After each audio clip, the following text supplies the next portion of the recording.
Welcome to Sacrilegious Discourse. For this is what the Sovereign Lord says. Why do you need prophets to tell people who you are and what you want? If you can justify everything that the God of the Bible has done, then you can justify any of your behavior. A lot of this mentality is trickling into what is now mainstream right-wing Christianity. I am capable of empathy greater than this God of the Bible. This is a Bible that they tell kids. This is the good Lord. This is the good book.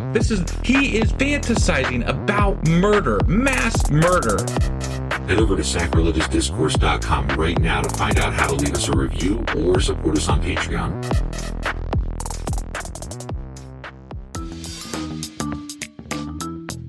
Hey there, sinners and saints. It's your favorite Bible-bashing duo from Sacrilegious Discourse, and we need your help. That's right, folks. We're raising funds for some heavenly equipment and a studio that doesn't sound like it's in the depths of hell. Our current setup, let's just say it's more apocalypse than audiophile. So if you want to hear us dissect the Bible without the background noise of demonic squirrels, chip in a few bucks. We're aiming for $5,000 to upgrade our audio and build a studio worthy of blasphemous banter.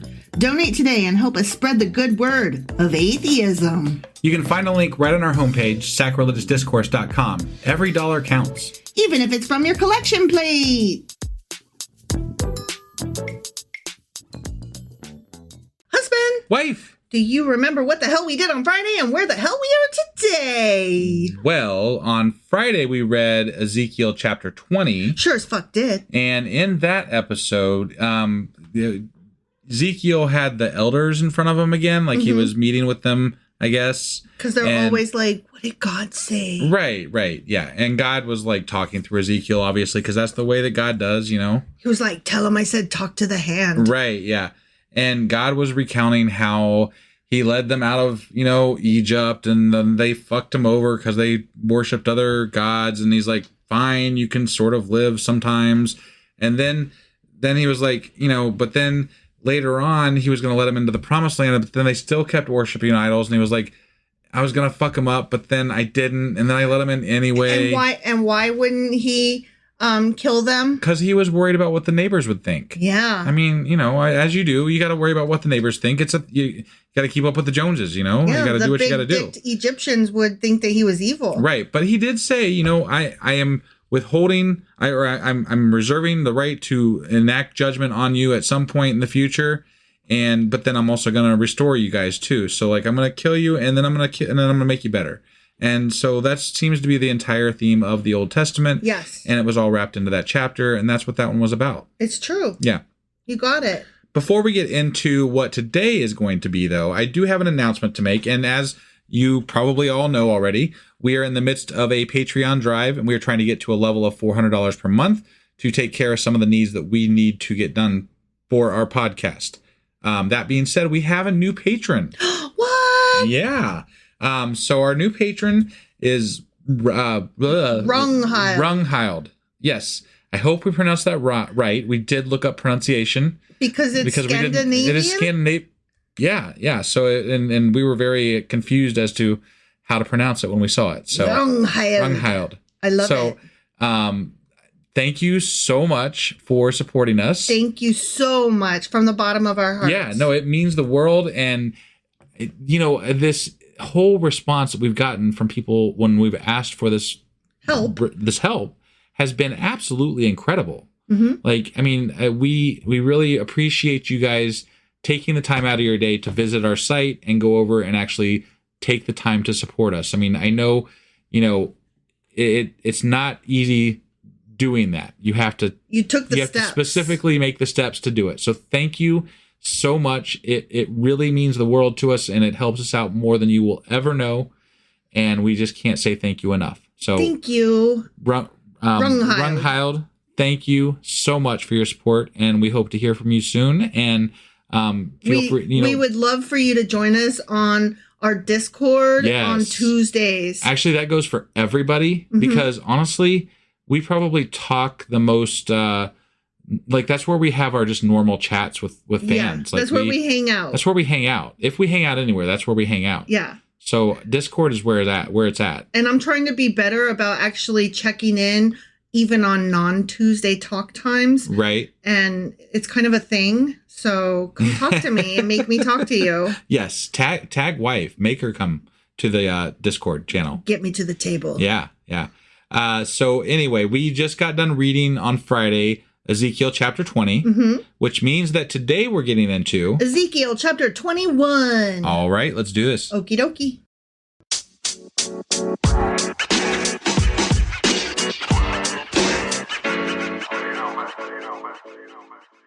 All right, we are hopping into Ezekiel chapter 21. Or as I like to call it, Ezekiel chapter 21. But Ezekiel is so much more fun. It really is. It really is. You're right. You win that contest. I just want to make sure our listeners know what they're listening to. Well, that's the only reason. The only reason. Otherwise, it's Ezekiel all the way, Before we actually begin reading, though, I have a couple of notes that I should deliver. Okay. Yeah. So chapters 20 through 24, so that includes the one from Friday. Right? Yeah. They offer further predictions regarding the fall of Jerusalem. So I think I said that on Friday as well. These are like a section unto themselves. Okay. And so we're in the middle of that now. Got it. Okay. Yeah. This particular chapter also includes a prophecy against the Ammonites. That's beside the point. This has been called the sword song, or the prophecy of the sword. Ooh. On account of its detailed mentions of the sword of the Lord. The sword of the Lord. We've talked about the sword of the Lord before. And I'm excited about this. Yeah, he's got a sword and he's going to poke you with it. Yeah. Yeah, he is. Do you remember that skit with he's one of your favorite guys from SNL, which guy from SNL? The guy that lives in his mom's basement. What the hell's his name? He dated lots of girls. And Pete Yes. Pete Davidson. Yeah. Yes. Do you remember the skit where he was like on and he would go, okay. Yeah. And he had the sword and he was like on like a fantastical adventure or whatever, and like he's like, okay. And like just the whole way, it was great. It was great. I'm sorry. I'll have to put a link in the show notes for that, because I am doing it no justice here.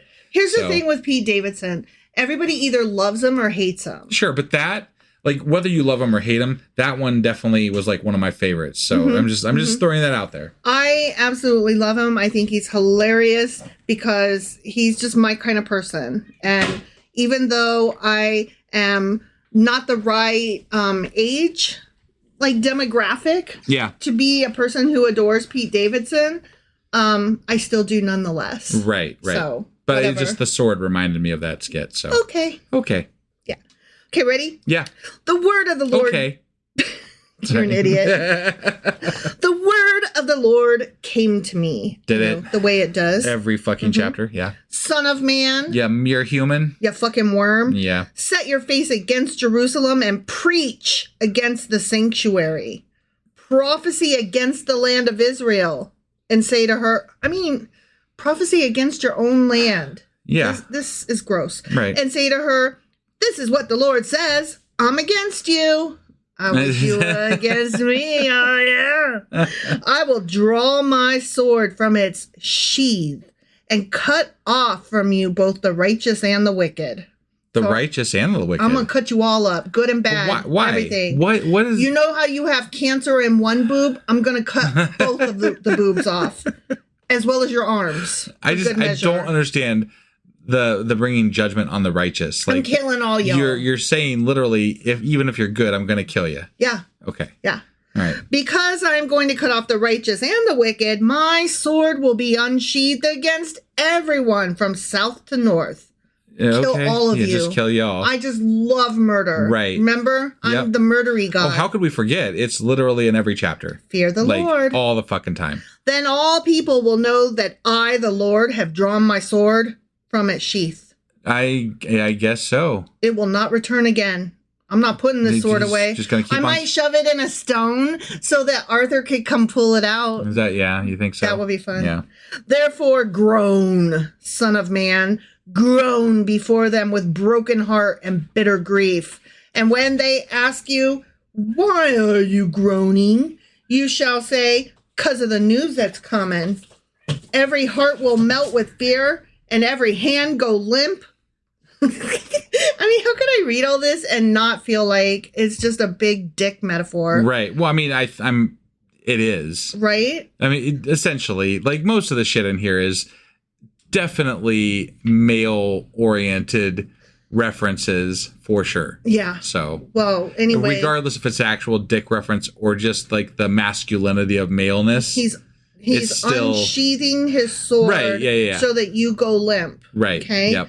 Every spirit will become faint, and every leg will be wet with urine. You're gonna pee yourself. Okay. Yeah. Your leg. You know why it's wet? Because of his massive sword. Because you peed on it. Yeah. It is coming. Oh, yeah, it is. I'm sorry, I'm such a child. It will surely take place, declares the sovereign Lord. Yeah. The word of the Lord came to me. Again, it came to you, okay? Son of man. You mere human. You fucking worm. Yeah. Prophecy and say, this is what the Lord says. A sword, sharpened and polished. Sharpened for the slaughter. Polished to flash like lightning. Yeah. I'm gonna get you. Shall we rejoice in the scepter of my royal son? The sword despises every such stick. What? My sword. The sword despises every such stick.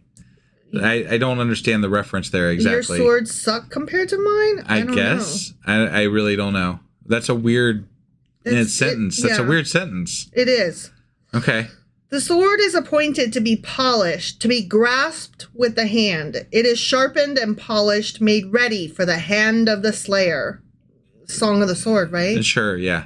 I love my sword. Mm-hmm. I'm going to polish that shit so He's going to grasp it real hard. I'm going to shine it up and down. Up and down. Did you ever... back and forth, up and down. There's a video of this this preacher at some... I don't even know. It's just like a meme I saw, basically. But like this preacher pulls out like a fucking sword or a rod or something, and he's probably referencing this actual chapter when he's talking about this based on what I'm, remember seeing. But he literally starts stroking the fucking sword on stage in front of everybody, and it looks like he's fucking jacking off the fucking sword. I'm like, what are you doing? I'm polishing my rod. What? I mean, yeah, but like that's exactly what they're describing here. Yeah. I'm like, oh my God. Yep. Cry out and wail, son of man. Yeah, that big sword's gonna get you. For it is against my people. It yeah, sure it the is. Fuck is. Yeah. It is against all the princes of Israel. They are thrown to the sword along with my people. Therefore, beat your breast. Yeah. Do it. You gotta, yeah. Testing will surely come. And what if even the scepter, which the sword despises, does not continue, declares the sovereign Lord. What if even the scepter that the sword despises does not continue? I think he's talking about like royalty, like the royalty's going to come to an end. All right. So then, son of man, prophecy and strike your hands together. Okay? And clap. I guess. I don't know. Let the sword strike twice. Even 3 times. Oh, okay. It's a sword for slaughter. A sword for great slaughter, closing in on them from every side. I mean, okay, it's a sword. That specifically for slaughter, yes. Yeah. It's not meant for cooking steak. Right. It's not meant for getting dressed. It's not meant for painting your fingernails. No. Swords are meant for slaughter. Yours is no different. Yeah. You like to kill. You have a tool for killing. Yeah. Right? Yeah. Okay. Just making sure we're on the same page here. Right. I mean, weapons are weapony. Look, I mean, we've been joking a lot through this episode because, the references just kind of ring true for phallic references and what have you. So, but the truth is that this is still a gross, just symbolism for murdering fuck tons of people. I like to murder. Fear the Lord. Yeah. And this is just disgusting. Like the fact that they view religious practices as a reason to murder people. And this is let's not kid ourselves, that's what's happening here. Right. If you don't do these specific religious practices, you deserve to die. Yeah. That is exactly. And it's sickening because these And I know, I say this all the time, but these same ideas are percolating back into society. Mm-hmm. And it's just not good. It's very not good. And I'm not, this is part of the reason why we wanted to read this book, because we wanted to understand where these disgusting ideas are coming from. And here it is. These are the disgusting ideas. I love my sword. Really? Because Americans love their guns. Right. Yeah. It's almost a direct correlation between this and guns, right? Swords, guns, whatever. We all like to kill everybody. Not only that, and specifically the idea that you have the right and moral stance to murder people, the moral duty for not obeying God, right? Mm-hmm. Whatever that obeying is to you. For any one person who possesses a weapon that day. Yeah. So that hearts may melt with fear and the fallen be many, I have stationed the sword for slaughter at all their gates. Look, it is forged to strike like lightning. It is grasped for slaughter. I see. Okay. Slaughter, kill. Yeah. Okay? Yeah. Making sure you understand it. Right. If I say it often enough, then I think he has said it often enough. Me too. I'm going to just say that right now, that he has said it often enough. Oh, this part's fun. We're going to do the hokey pokey. Ready? We're going to turn ourselves around. Slash to the right, you sword. Then slash to the left, wherever your blade is turned. Yeah. To the right, to the left. Yeah. Right. I too will strike my hands together, and my wrath will subside. I, the Lord, have spoken. It will subside, huh? The word of the Lord came to me. Wait, this is still the same chapter, right? Yeah. Where the word of the Lord has come to Ezekiel like 3 fucking times in this chapter. The 3rd time now, yeah. We have to keep mentioning that we can't just continue the story. These are separate instances, apparently, that the word has come to him. Never forget. Okay. It's always the Lord. Yeah.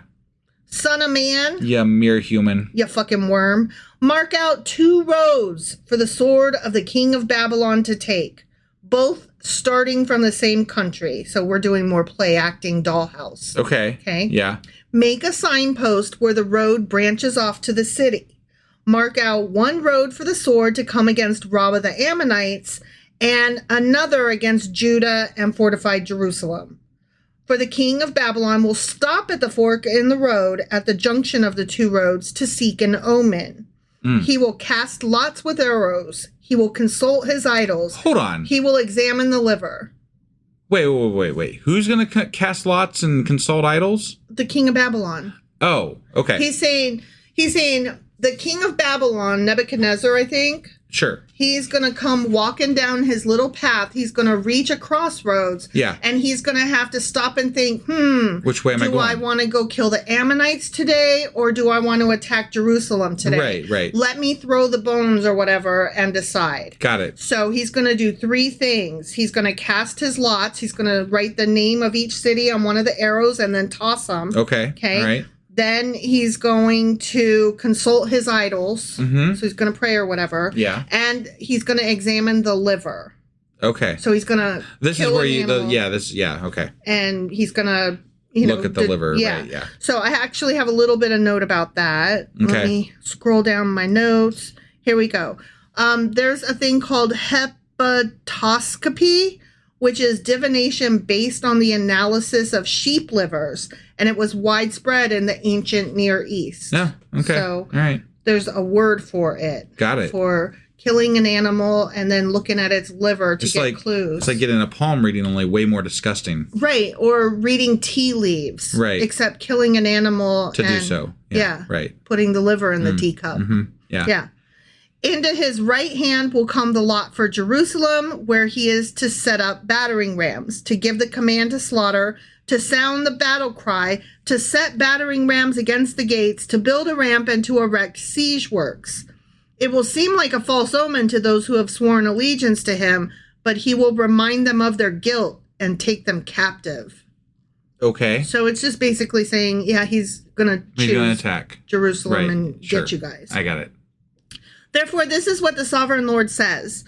Because you people have brought to mind your guilt by your open rebellion, revealing your sins in all that you do, because you have done this, you will be taken captive.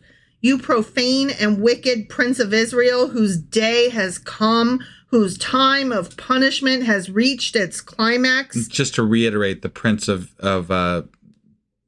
Judah at this point is Zedekiah. King Zedekiah. The King Zedekiah, right. But they always refer to him as the Prince. In this book, anyway. In this book, Yeah. because since he was placed there by the Babylonian king, they say that he's not the true king. Right, which strikes me a little bit insofar as, like, Ezekiel is either playing a political game here too, like by writing down that he is a prince, or at the very least, this was edited by the Babylonians or something. You know, like something happened to make that wording change to where he's not a king versus, you know, he's a prince. Let's not forget that Ezekiel is in Babylon. Right. No, so that's how they would refer to him. That's how the Jews in Babylon would refer to him. Right. Because they're not in Jerusalem. So they're like, that is not the king. Like, what the fuck's going on down there? Okay.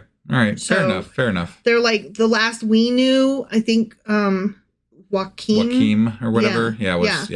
Was the king. And they're like, that's the king. This is just a little fucking play prince. Got it. Okay. So just wanted you to kind of have that perspective that they're not right there where it's happening. They're actually in captivity. But again, he's saying the words of the Lord, and you would think that the Lord would be able to get that wording correct between Jeremiah and Ezekiel, right? Yeah. But it's not. It's different. Right. Because it's not God. It's two different dudes playing two different political games. Yeah, because these are literally the words of God, right? Whereas the words of God, when Jeremiah said them, it said king. Yeah. So, I mean, there is no correlation between how God is talking to one prophet to the other at the same exact time, which to me debunks the whole fucking thing anyway. Yeah. Like right there, that alone is just stupid. Yeah.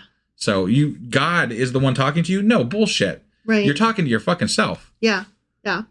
Yeah, these two dudes were playing different games in different cities. Yeah. And their words did not match. Right. They matched enough to put in the Bible, but they didn't match enough to actually make logical sense. Right. Right. So. This is what the sovereign Lord says. Take off the turban, remove the crown. It will not be as it was. The lowly will be exalted, and the exalted will be brought low. A ruin, a ruin. I will make it a ruin. The crowd will not be restored until he to whom it rightfully belongs shall come. To him I will give it. Okay.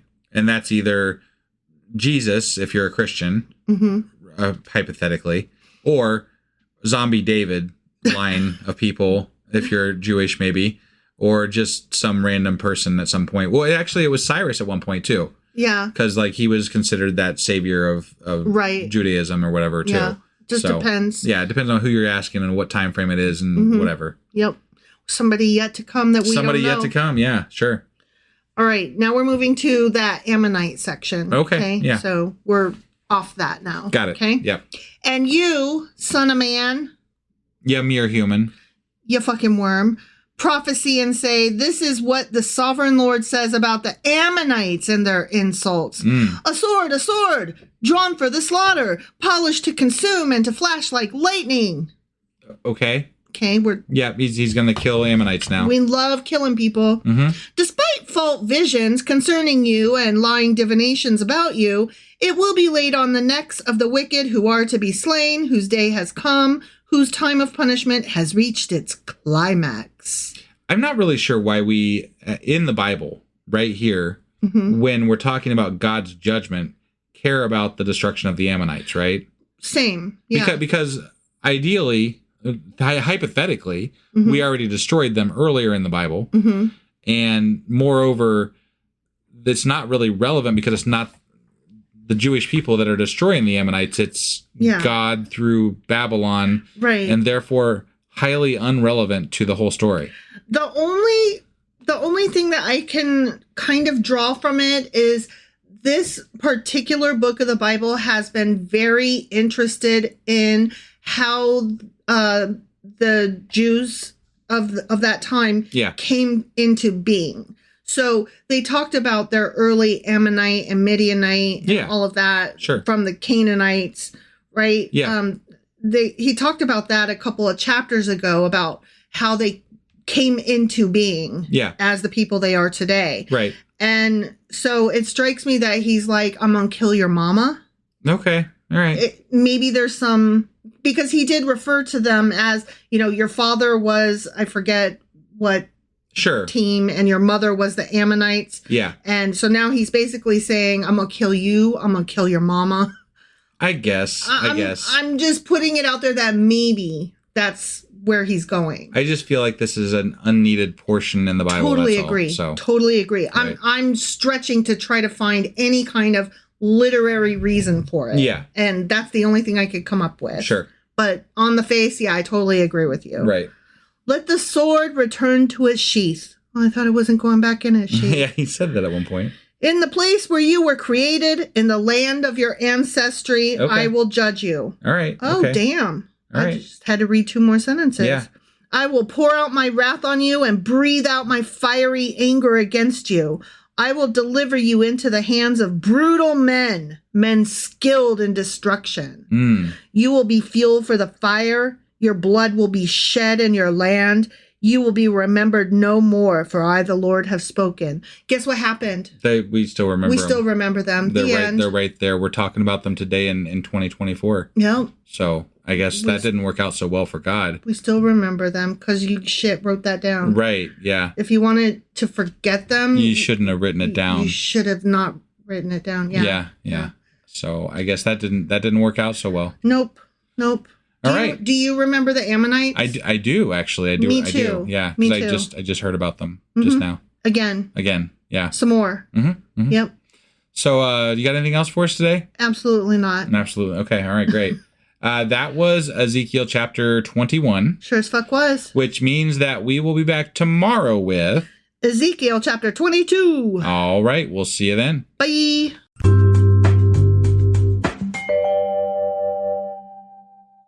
Husband. Wife. Do you know where the fuck we are and how the hell we got here? Well, yesterday we read Ezekiel chapter 21. We did. And in that chapter, God polished his sword up and down and back and forth and all over the place. He did. Yeah, and God used his sword to kill like everybody. Or talked lot. About it. Or yeah, he's gonna use it to kill everybody a lot. But not till he shines it up real good. But he's gotta polish it so good. He's gotta polish his knob. It's gotta be done, yeah. So yeah, there was just a lot of like future killing prophecy shit happening. A lot of phallic symbol. Yeah, that too. Yeah. Yep, for sure. So that was essentially Ezekiel chapter 21. Sure as fuck was. Which means that today we're getting into Ezekiel chapter 22. Before we hop in, I do want to mention real quick that we are still in the midst of our Patreon drive. Ooh. I don't have anybody to shout out today, which means that we really need your help. Mm-hmm. That means that we don't have anybody currently new that is subscribed for this this Patreon drive that we're doing. So right now would be a great time to hop off and go over to sacrilegiousdiscourse.com and click on the link at the top of the page where we're tracking our Patreon drive. Mm-hmm. So if you go there and click through, it'll take you to our Patreon page. We're trying to get up to a $400 per month level. Yep. And we have donation levels starting as low as $1 a month. Mm-hmm. So whatever your budget is, we have something available for you. Mm-hmm. And we would really, really appreciate your support. Yes. So that being said, let's go ahead and get into Ezekiel chapter 22. Okie dokie.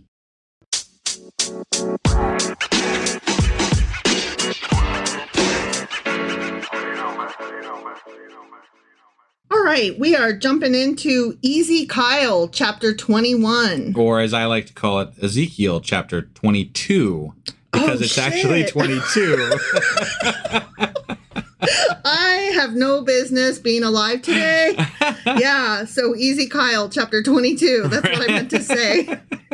I'm glad I caught that because I wasn't sure that, like, it took me a second to process that you had got that wrong. Yeah, and so, I'm like, usually looking right if anybody at gets like a chapter wrong or it's like a book wrong, it's me. Yeah. So remember when we were in Jeremiah and then you kept calling it Isaiah? Yeah. For like halfway through the book. Yeah. Yeah. Well, today I was doing my notes and I accidentally saved my notes under Genesis because I'm doing another project that is in Genesis. Right. And so I was like, oh my God, where am I? Okay. Yeah, one thing I gotta interject here just for a second. One of the things about doing like a podcast where you do lots of fucking material, or any project where you have lots of material, you end up getting confused as to where the fuck everything is. Like you have to like uber organize all the folders, all the places, because otherwise you're just like, what? And where is this shit? We're both ADHD kids. Right. Like legit. Yeah. And it's not good. No. It's not good. No. All right. But for realsies, Ezekiel, or Easy Kyle as I like to call him. Right. Chapter 22. Yes, that's the one. Guess what happened? God kills people. The word of the Lord came to me. Oh, that's the one. That always happens. Yeah, that always happens. Sometimes it happens multiple times. So. I think it probably will again. Probably. Son of man. You mere worm. You mere human. You fucking worm. You fucking worm. You want to do that again? Sure, go for it. Son of man. You mere human. You fucking worm. Will you judge her? Will you judge this city of bloodshed? Then confront her with all her detestable practices and say, this is what the sovereign Lord says. Your city that brings on herself doom by shedding blood in her midst and defiles herself by making idols, you have become guilty because of the blood you have shed and have become defiled by the idols you have made. You have brought your days to a close and the end of your years has come.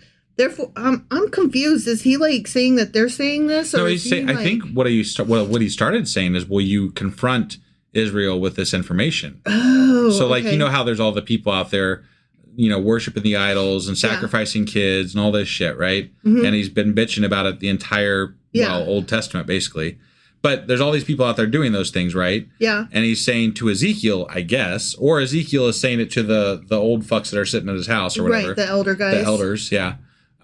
He's saying, will you confront them about this? Okay. I think. I'm glad that you clarified that because I get really confused as to who's speaking to whom. I don't think they're always real clear about that in the Bible. I will tell you that their use of quote marks is really confusing. Yeah, no doubt. Therefore, I will make you an object of scorn to the nations and a laughing stock to all the countries. Those who has been saying he's going to do this for ages. Right. Those who are near and those who are far away, so near and far, right, will mock you, you infamous city full of turmoil. All I can think of is it Cookie Monster who's like near? No. Who is it? It's the opposite guys. The opposite guys? Yeah, they go near, far, opposites. That's what they do. Was that Sesame Street or something? It was Sesame Street. Okay. Yes. All right. And I remember it was something our kid used to watch when they were younger. So from when I was a kid. That's how old it is. Okay. All right. Yeah. See how each of the princes of Israel who are in you uses his power to shed blood. When somebody is in me, they use their power to shed blood. When somebody is in me, they do not use their power to shed blood. Oh, yeah. I don't know. Okay. All right. In you, they have treated father and mother with contempt. In you, they have oppressed the foreigner and mistreated the fatherless and the widow. I don't recall any of that specifically being recounted when they were talking about Zedekiah or any of the other previous kings specifically. Like there wasn't, like they talked about they did bad things, but they didn't really specifically say that it was those things until just now. Right. Which is weird because this is Ezekiel talking about it from afar. Right. When the other prophets were literally right there. And they could have commented on it happening in the moment, but they didn't. So. Right. So the guys that were actually in Jerusalem didn't comment it, but this guy who is in Babylon is like, those fucks over there, can you even believe? I'd be like, dude, you're seeing eyeballs and wheels and I don't know. So, I don't know if I believe your visions here, right? Or whatever the fuck they are. You have despised my holy things and desecrated my Sabbaths. In you are slanderers who are bent on shedding blood, always with the blood. In you are those who eat at the mountain shrines and commit lewd acts. Damn those lewd acts. I mean, that means that they're fucking. You know what happens? What God needs to do when people commit lewd acts? turn his eyes away and not worry about it. That would be ideal, but no, I think he thinks you have to mass murder people for it. Oh yeah, that's right. That would be his solution. I think. When people Lewd have acts, sex that I don't want them to have in ways that I don't want them to have, I kill them. Yes, murder is the correct godly act, apparently, in the Old Testament. Fear the Lord. Never not be afraid. Right. In you are those who dishonor their father's bed. In you are those who violate women during their period when they are ceremonially unclean. Dishonor their father's bed. Does that mean that they're sleeping with their mom? Probably. That's an interesting, phrase. That's all. Yeah. It's interesting. Although I guess their mothers might not always be their mother. Right. Because a lot of the men had multiple wives. Right. So maybe it was just one of their wives. Yeah, they were fucking their stepmoms. And we've run across that a couple times where that was a big deal, that somebody did that to their father's wife. Concubine or whatever. Yeah. And they don't like that shit. Yeah. Well, I mean, nobody wants their kid to fuck their wife. Yeah, but no woman probably wants to be one of 100 women that a guy's fucking. I mean, I'm just saying, if you look at it from that perspective, that not that anybody in the Bible gives a fuck about that. Right. But, to be fair to the women, right, they probably don't want to be in that situation either. Right. It's true. Like, did they want it? Who knows? Right. Who knows who they wanted to fuck, because nobody stopped to ask. Yeah. We've already commented on having sex with women during their period being so ick to them that they can't even. Well, and according to God, that justifies murder as well. Which is these things that we're talking about all justify murder under God's eye, apparently. Which is just so grotesque. Like, don't worry about me and my period. I will fuck whom I please as long as it's consensual. You don't need to fucking worry about it. Right. Yeah. Like, we're not supposed to, like, one of the 10 commandments, right, is thou shalt not murder or whatever, right? Yeah. But when it comes to God can murder whoever the fuck he wants, and in mass quantities at that. What I'm thinking is that he would say, oh, it doesn't count as murder because I don't consider them human if they're sinners. Okay. That's what I'm thinking that people would say to excuse that, because then that gives them permission in their minds to go out and murder quote unquote sinners too. Yeah, well, and as we've talked about with the falling back into some Old Testament thinking in Christianity today, and the Christian right, the far right, far right. It's a dangerous mantra. It's a dangerous way to think about sin, as that it dehumanizes humans. And the second that you dehumanize humans, you can grant yourself the freedom to do whatever the fuck you want to them. Right, which is some of the danger of Christian nationalism. So. Yeah. In you, one man commits a detestable offense with his neighbor's wife. Another shamefully defiles his daughter-in-law. Oh, and another violates his sister, his own father's daughter. Jiminy Christmas. Christ. These people just be fucking all messes. Still, I don't feel like any of this, unless it's not consensual. And even if it is not consensual, I don't think death is the answer. But some of them definitely, whatever. This whole thing's so fucked up. The whole thing is so fucked up because these are just messy people. Right. Yeah. These are messy people. I don't think they need to be murdered, but they definitely needed to be on an old episode of Jerry Springer. We're still messy people, but you know what? We don't send people to the chair for fucking their sister. You stepped on my Jerry Springer joke. I apologize. But you're right. Incest is bad, and you shouldn't, but I don't think that murder is the correct response. Right. Like, let's not throw out the baby with the bathwater. Yeah. That's one of my favorite no things. One's trying to, throw Rudy Giuliani in jail. Right. So, and he married his fucking cousin. Right. Ew. Yeah. In you are, and Trump wants to fuck his daughter. Well, it seems that way, yeah. Pretty fucking clear. Right, yeah. I mean, he hasn't, said it point blank, but he's all but. He's hinted. Yeah. He's skirted around it. Oh, definitely. He hasn't said he doesn't. Let me just tell you this. If there were rumors that I wanted to fuck somebody that was related to me in a way that's wrong, yeah, I would be out front of that rumor trying to deny it. You would think, right? You would be denying the fuck out of that, yeah. Yeah, and he is not quiet. But you know what? Trump doesn't deny anything. It's true. He just lets things happen, and then he doubles down, if anything. Yeah. That's fact that he hasn't said one way or another about it, that kind of makes me think that it's the one thing that he knows is wrong Yeah. because he's not said one word. Oh, yeah. And that's weird for Right, him. Right. And you are people who accept bribes to shed blood. Yeah, I mean, just be like God. Don't need to be bribed to kill people. Take just on a whim, you just got to do it. Yeah. You know? Yeah. You take interest and make a profit from the poor. You extort unjust gain from your neighbors. Man, that would be a rough one for today's society. Mm-hmm, You know? mm-hmm. Yeah. Like, how do you get away from abusing the poor? I don't know, but Like, I would that's feel what like America's built on. I mean, really, yeah. Like they like to say this is God is, you know, America is God's country or whatever, right? Mm-hmm. Like I don't know, like everyone has adopted like this. God likes America, right? Sure, he was born here. America. Yeah. But I mean, there's nothing about this country to me that like embodies any idea of anything that remotely resembles religion. Capitalism It's very is self-centered, you know? Capitalism is like the ideal Old Testament God Yeah. in his worst ways. Right, Not right. on his best day when he's writing rules that say, let the poor come along and eat from your groves. No, there right? are some nice things that God has said throughout the Old Testament with regard to the poor, but he has also countered those with some shitty things. Well, so yeah. it is what it is. But Yeah. And you have forgotten me, declares the sovereign Lord. I will surely strike my hands together at the unjust gain you have made, and at the blood you have shed in your midst. Will your courage endure, or your hands be strong in the day I deal with you? I, the Lord, have spoken, and I will do it. he's going to do it. He gonna do it. He's going to kill people. Mm-hmm. Yep. I will disperse you among the nations and scatter you through the countries. Again, still some more. Okay. Well, And- at least he's going to kill and scatter because Yeah. he's said both. So Yeah.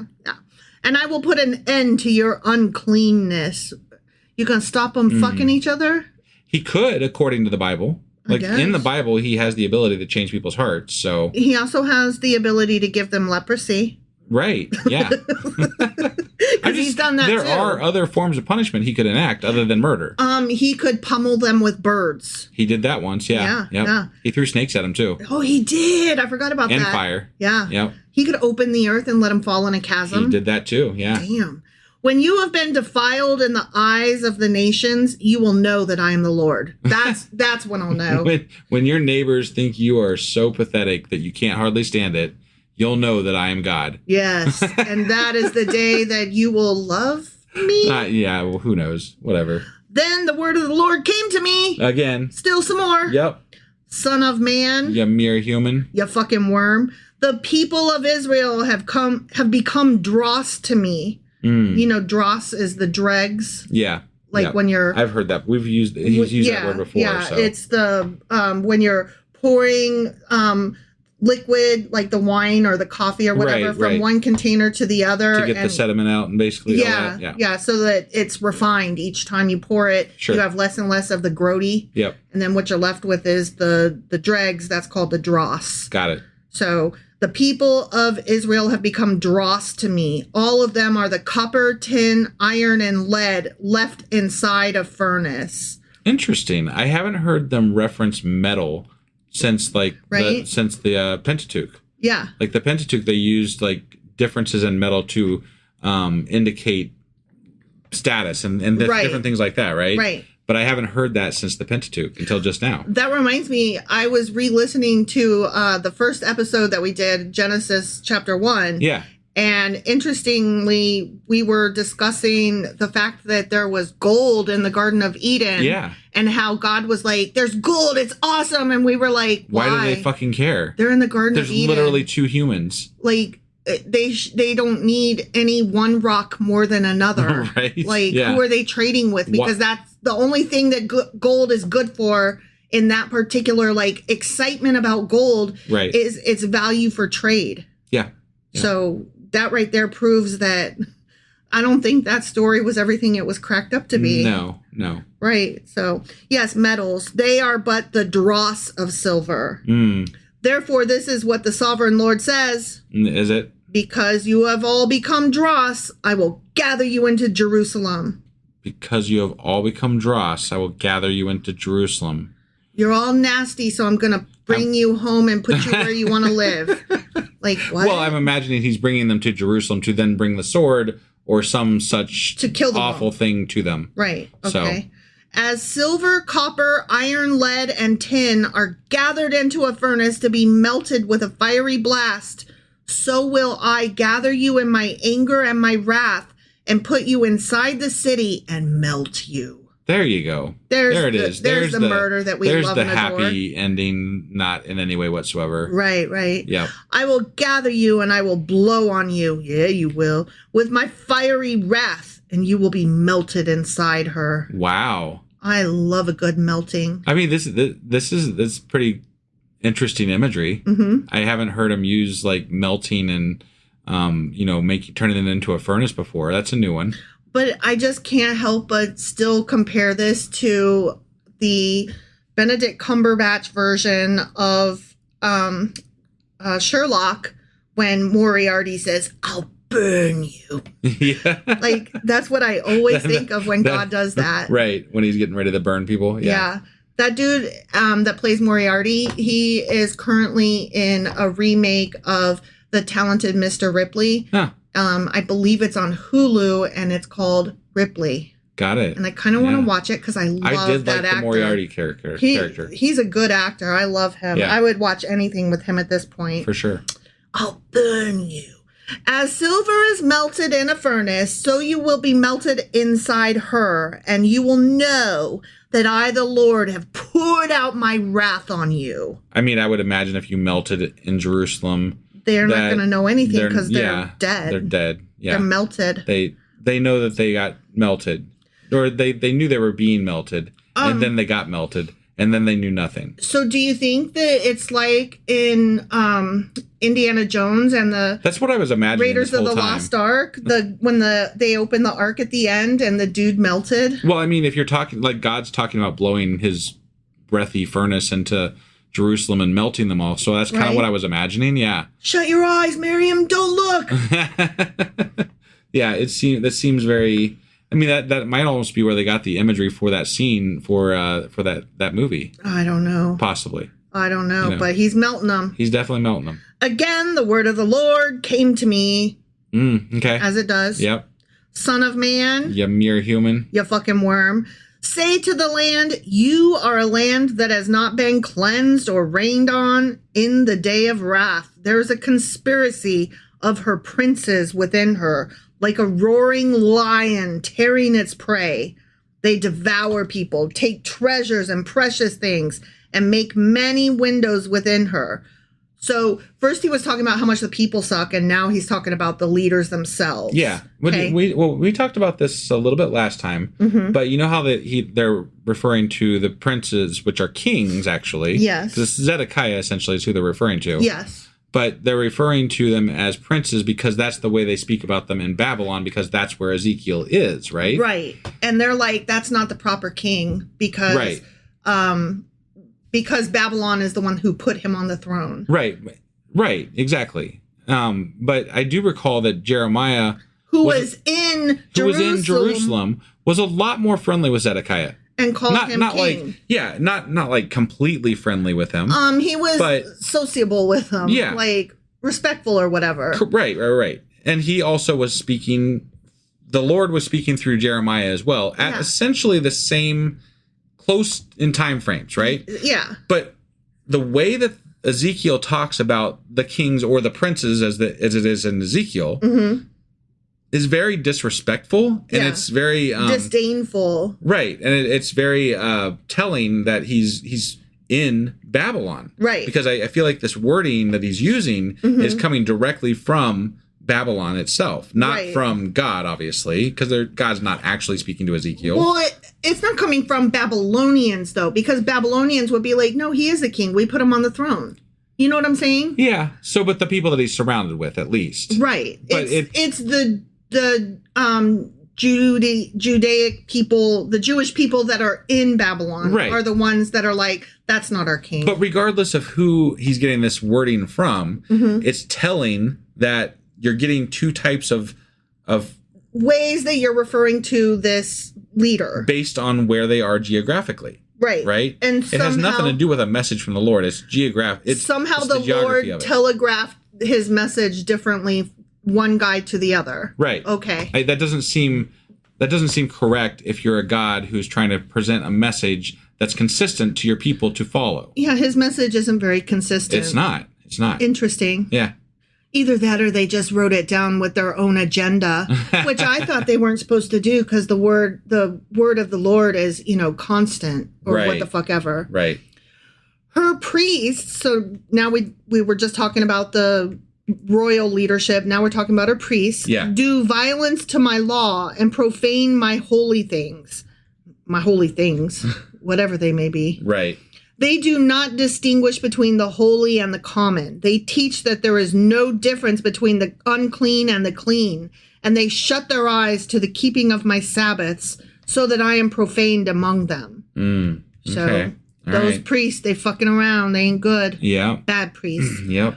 Her officials within her are like wolves tearing their prey. They shed blood and kill people to make unjust gain. So what pisses me off though is that he gets mad. God gets mad at these priests and these kings and these princes and whoever for doing these awful things. The awful things that he's mad at them for doing is fucking killing people. Right. And the way he fixes it, how does he fix it? He kills them. He fucking kills them. He's like, what kind of bullshit is that? You're killing, I'll show you some killing. Yeah, no, it's fucking stupid. Right? Like that's the dumbest way you're killing an entire people and scattering an entire people Right. to punish a few people who are doing the same fucking thing. And it's all the leaders. Right. Hello, what? Why Yeah. are you Like killing your followers? The people that supposedly represent you, God, are the ones that are fucking over the rest of the people by telling them the wrong message according to you, again, in the Bible.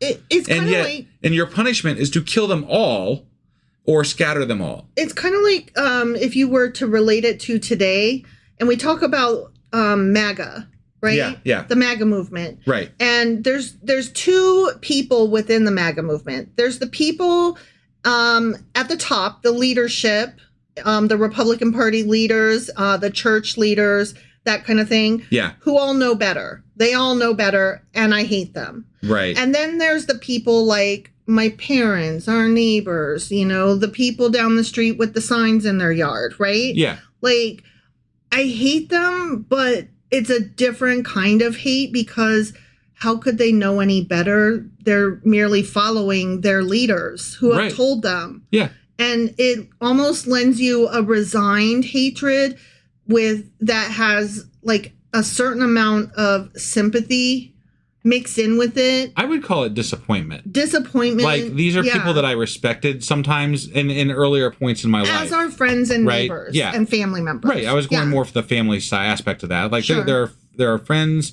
and family members from years ago that I respected their viewpoints on things, but now that the media has engulfed them in this cocoon of information that is directly pointing them towards this one idea, they have no way to escape that, and they have no way to understand that the vitriol that they're spewing out every day with regard to their religion and their politics is so toxic that it's not even you can't even you don't know it's just where it's to just start. pure it's just fucking pure hate essentially. Yeah. And if you want to have that conversation, you have to convince them to come so far back from where they are currently that it's not even something that is reasonably able to be done usually. And that's why you have to look up ways to deal with people in cults. Right. And you have to deal with them differently. You can't just present facts to them because they don't agree with facts. And if you can't even start from the sky is blue fact, then the conversation can't even be had. Right. So there are different ways to deal with people in cults than with just, arguments or discussions that you're having with somebody where you're both starting from the same point. Right. And where you're both wanting the same end, which is to still be friends at the end. Yeah.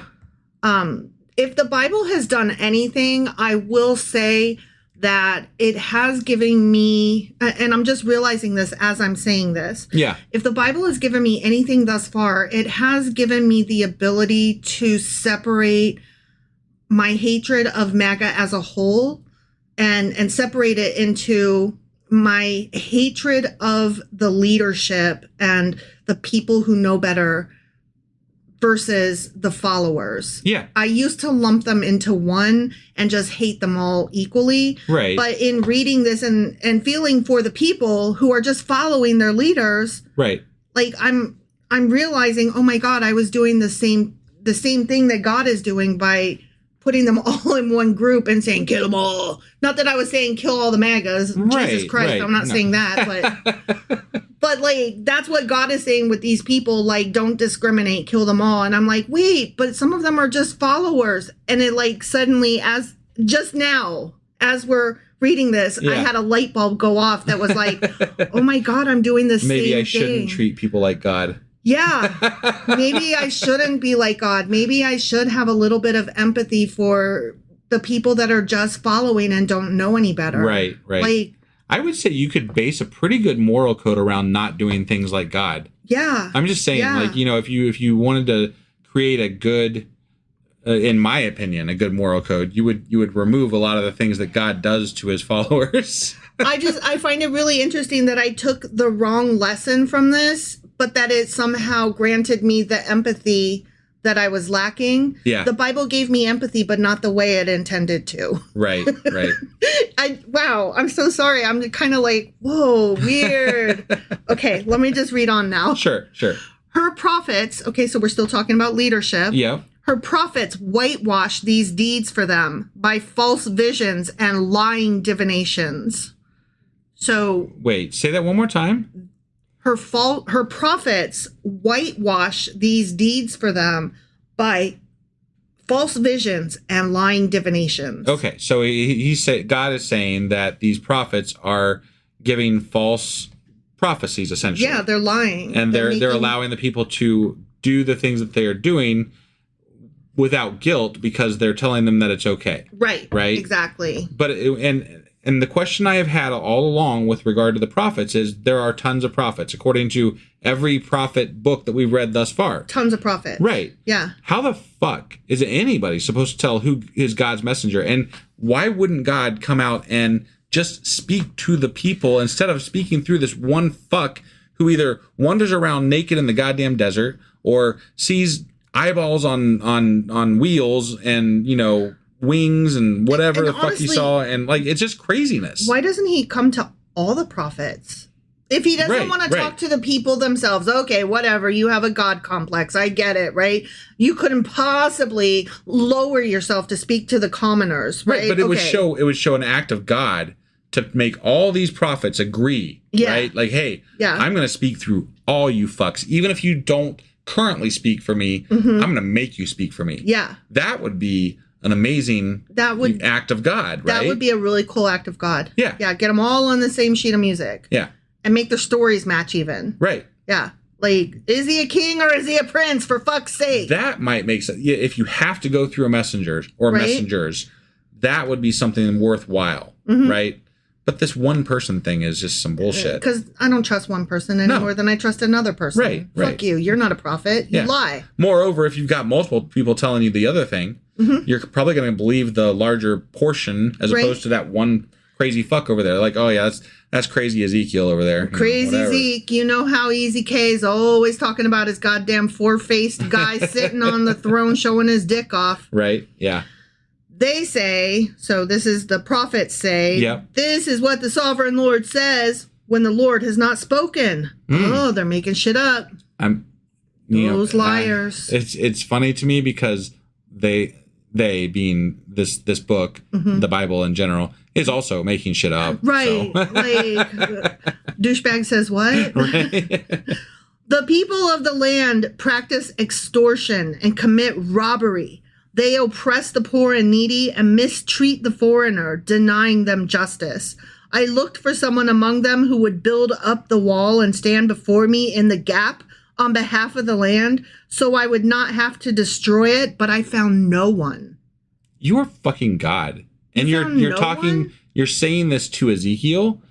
Like you also said similar things to Jeremiah. Like you've found got multiple. No one? Right. There was Baruch that was helping Jeremiah. Like who there was that Ethiopian who may or may not have been Baruch. Right. What do you mean you found no one? No one. What the fuck does that mean? Not a one. Like except for the ones that I found no one. That's not what it says though. Right. It just says period the end I found no one. Yeah. Like then you're a liar. I call bullshit on that. Yeah. Yeah. So I will pour out my wrath on them and consume them with my fiery anger, bringing down on their own heads all they have done, declares the sovereign Lord. The end. Okay. All right. Well, crazy. So again, more death, more, suffering. God's going to kill people. And every chapter, I'm going to get you. Yeah. I mean, Ezekiel has been one of the more wrathful books thus far. Mm-hmm. This is very that fire and hell-bent brimstone on destroying people. He's gonna get you, but he's gonna get you hard. Right. He's gonna kill you so much. Right. So I gotta say something real quick. So this is kind of off subject, but as we do, yeah. So earlier today I was getting ready to get our podcast going tonight, and I went into Discord and I was like chatting with somebody. I was like, hey, we're getting ready to do our podcast. We're gonna be streaming on 4 services tonight. Like we're probably gonna blow the internet up or something. Sorry. Anyway, and then one of our fans, Fern, I've used their name before, so I can use it again. Fern was like, yeah, you're gonna blow things up. What are you doing? And I'm like, ye of little faith. And it occurred to me as I had written half the sentence that I was like, wait, yeah, that actually applies to us. But so I tacked on an LOL, and Fern was like, yeah, I am. What? Yes.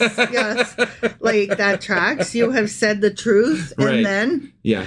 Hi, Fern. Yeah, right. Yeah. All right. So that before we get out of this, I do want to say that this was a live episode that we did on all the things: YouTube, Twitch, Twitter, and Facebook. Right. Yeah. So all the things. Yes. And we do this every Monday and Wednesday at 10:30 p.m. Eastern. Mm-hmm. And you're more than welcome to hop on any of those platforms and join us there. Mm-hmm. And then on Tuesdays, which is tomorrow's episode, and we do a live on Discord. Yes. So if you catch this episode in the morning tomorrow, that's at 10 p.m. That's at 10 p.m. Yes. Yeah, but that one is actually, in my opinion, the most fun because we actually converse over there, and we talk. We stick around after, we have like hang out. A bit of an after party, and it's so much fun. Mm-hmm. Like that is our favorite space. And everybody laughs at us and makes fun of us, and sometimes we say clever things, but usually we don't.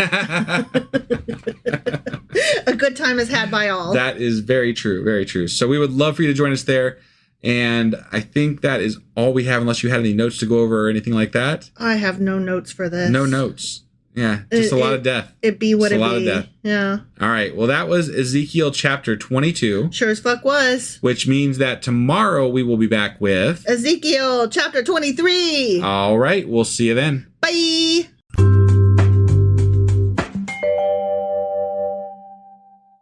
Husband. Wife. Do you remember what happened yesterday and where the hell we are today? Well, yesterday we read Ezekiel chapter 22. Sure as fuck did. And in that chapter, God was like mad at the Israelites again and was like mad that they are murdering people and have idolatry. And he was mostly mad at like the leaders though. Yeah, well, he started the chapter like mad at the people, but then he's like, but let me tell you a thing. And then he was like, it's the leaders. Yeah, the leaders of the pack. The leaders of the pack. I had to. I know. I had to. You fed me. I did. So yeah, he was mad at them, and his answer to them being bad and murdering people and all that is to murder people. And all that. So speaking of the begats. Yeah, right, yeah. So that was Ezekiel chapter 22. Sure as fuck was. Which means that today we're getting into Ezekiel chapter 23. All right, let's do this. Okie dokie.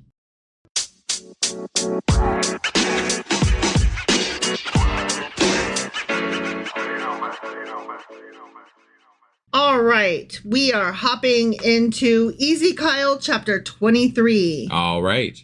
And here is what it goes. Ready? Here is what it goes. It goes like that. this. Is this English? Honestly, is this, honestly, what happened there? I expected you to correct my Ezekiel. Oh, I should have. I meant to. And then you did it, and I was so... So, yeah, we're in Ezekiel chapter 23. My gabber was flasted. Yeah. Flabbergasted. I was gobsmacked. Yeah, flabber pasted. I don't know. Befuddled? It's just what came to my head. I was befuddled. Okay. All right. Twitter pated. I win. All right. Listen. Listen. Ready? Yep. I know you're going to be surprised at this, but the word of the Lord came to me. Did it really? Ezekiel. Yeah. Son of man. You mere human. You fucking worm. There were two women, daughters of the same mother. We also like to call those things sisters. Yes, that does often get referred to that way. At least half sisters. Yep. They became prostitutes in Egypt, as you do. Sure.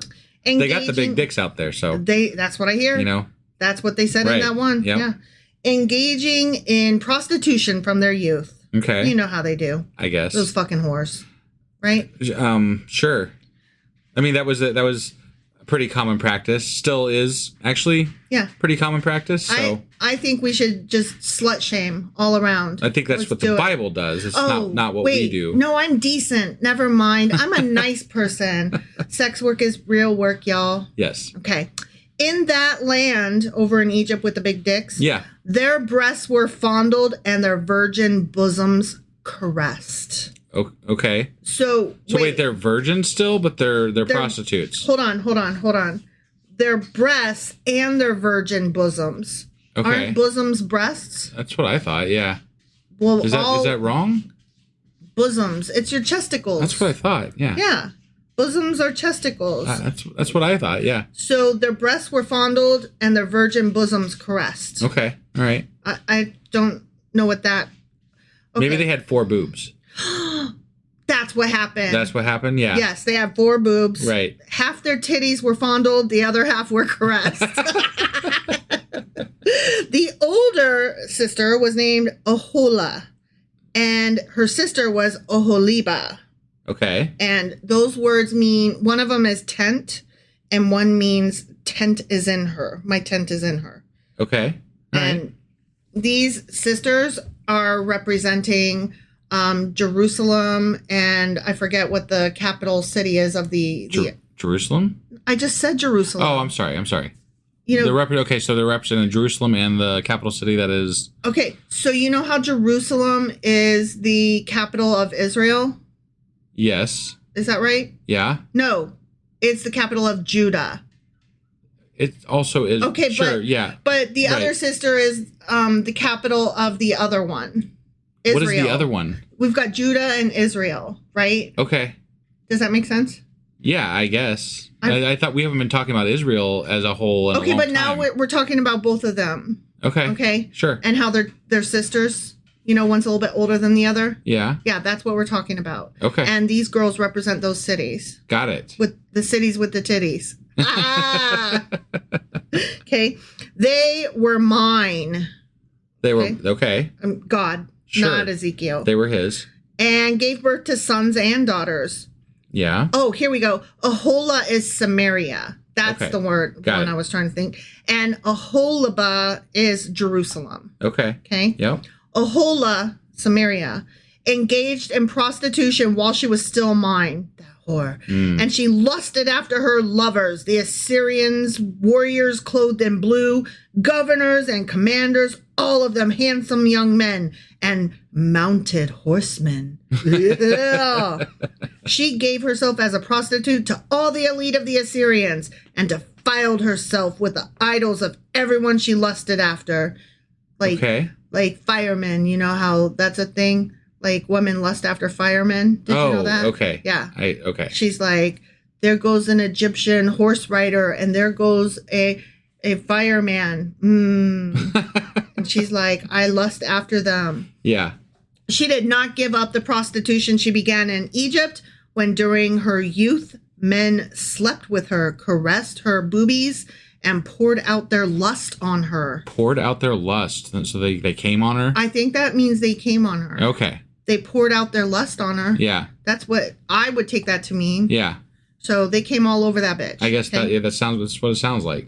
Okay. Therefore, I, God, delivered her into the hands of her lovers. I was like, here, whatever. Have her. Yeah. The Assyrians, for whom she lusted, they stripped her naked, took away her sons and daughters, and killed her with the sword. You know, the way they do. Right? Yep. She became a byword among women, and punishment was inflicted upon her. Okay. So that did not end well for her. I guess not. But it's a city, not a girl, so. Right. And ultimately, it doesn't end up ending well for Jerusalem either, though. No. So, I mean, none of God's people does it end well for. Ever. And he still talks about bringing them all back, right? I know. I will never forget, though, I've already quoted this where there's one Jewish lady that was like, can you choose someone else? Right, yeah. Okay. So her sister, Aholibah, so the younger one. Jerusalem. Right. Saw this. Yeah. She saw what happened. Yeah. Yet, in her lust and prostitution, she was more depraved than her sister. I like how we don't talk about how all of the mans are right. It's gross. never the man. No. It's always the woman. It's fine Whenever for them we're talking about someone being led astray, it's always a woman. Yeah. Always. Like, she is enjoying sex just fine. She's a whore and a piece of shit. All the men that are fucking her, all the different ways, they're fine. Whatever. Do you remember, was it back in Isaiah, I think? I don't know. It was a while back, but they were talking about the men walking the straight path and the crooked paths. Yeah. And every time they walked the crooked paths, the honey-lipped vixens led them astray. It wasn't the man's fault. It was the woman's fault still. Yeah. Even though the man was going astray, the man was still being led astray by a woman. Yeah. Because men are not in charge of their dicks because they are monkeys. Right. Is what I'm getting out of this. I feel like if the woman has that much power over men, maybe they should be in charge. Probably. If you cannot control, if you want to be in charge, you have to be able to control the women. Dick. The women. No, the women. And your women. Right? Yeah. And I'm not saying that you should feel that way. Right. I'm saying that if you think you are better, then you should. That shouldn't be a problem. It sounds like you're not very strong, right? Yeah. It sounds like you're kind of weak and piece of shit. It sounds like you're a monkey, though, honestly. Like, your dick is in charge of you, and you are just led, like, wherever it's pointing, that's what you do, because you can't help it. Right. And women are strong, and you're weak. Yes. That sounds like you shouldn't be in charge of the world. Correct. Okay. So anyway, she was even more depraved, because she liked it even better. I don't really buy that because I feel like it was equal, if anything. Like, the way they talked about the Israelites outside of Judah, they were way more depraved earlier on than anything they ever brought up with regard to Jerusalem. Sure.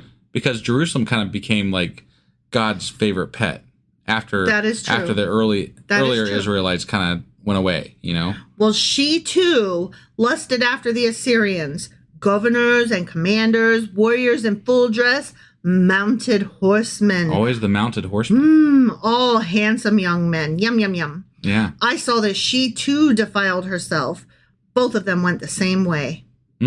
But she carried her prostitution still further. We're going to talk more about how disgusting a whore she is. Okay. All right. She saw men portrayed on a wall, figures of Chaldeans portrayed in red with belts around their waists and flowing turbans on their heads. All of them looked like Babylonian chariot officers, natives of Chaldea. As soon as she saw them, she lusted after them and sent messengers to them in Chaldea. So wait, she was gross because she was grosser than the other because her lust included the Chaldeans. Right. What? But this is still symbolism for Jerusalem, right? Yeah. Okay.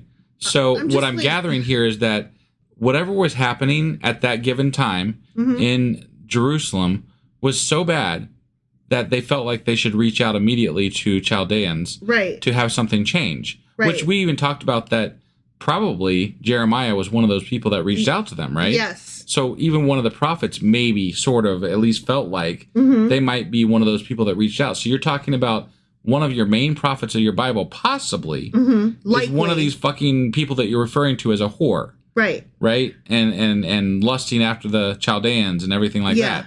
Yeah. So this really work well for me here. Yeah. Because I feel like it's just convenient phrasing of all this. I'm like, oh God, you spelled it wrong. Yeah. You used wrong words. You didn't have their work checked against each other. Right.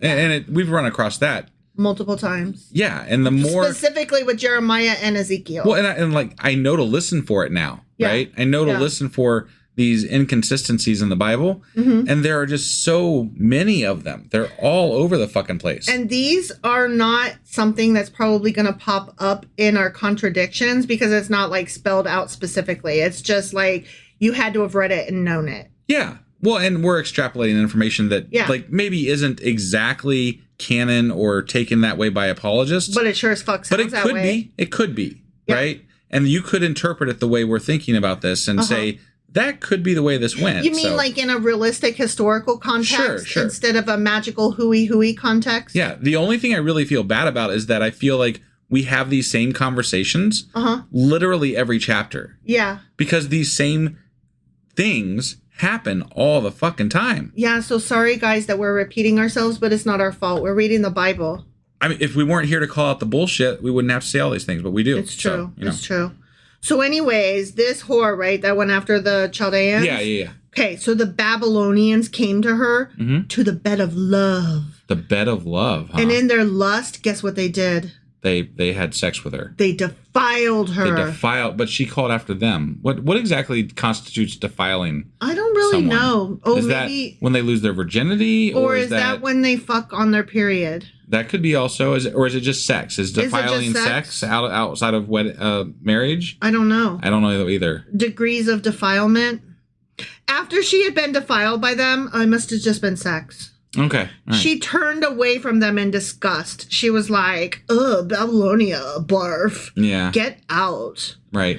He was like, can I stay over? And she was like, no, leave. Right. I just wanted to, have sex. And he's like, can we snuggle? And she was like, I said, go.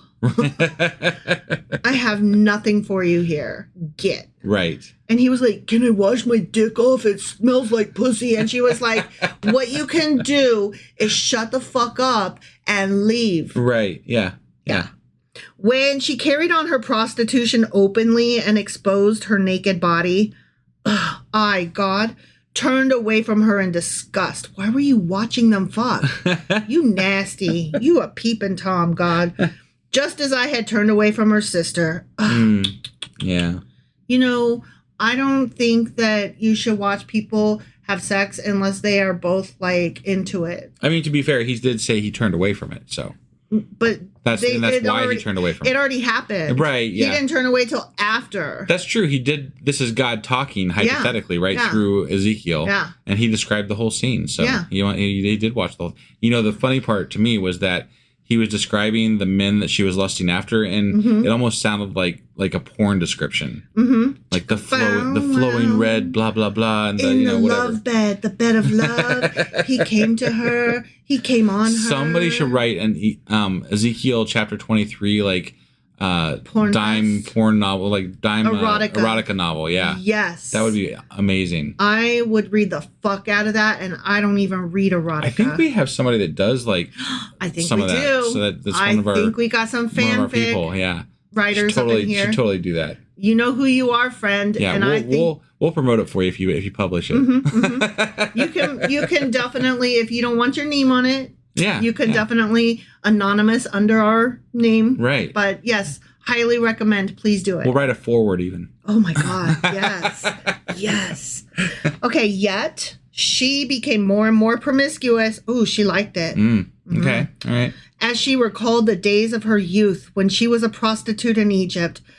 Remember when I was a prostitute in Egypt and I was having all 4 of my titties rubbed? Yeah. Those were the good old days. Yeah. And then I got fucked by the Chaldeans and the Babylonians. Oh my gosh. Yeah. Wow.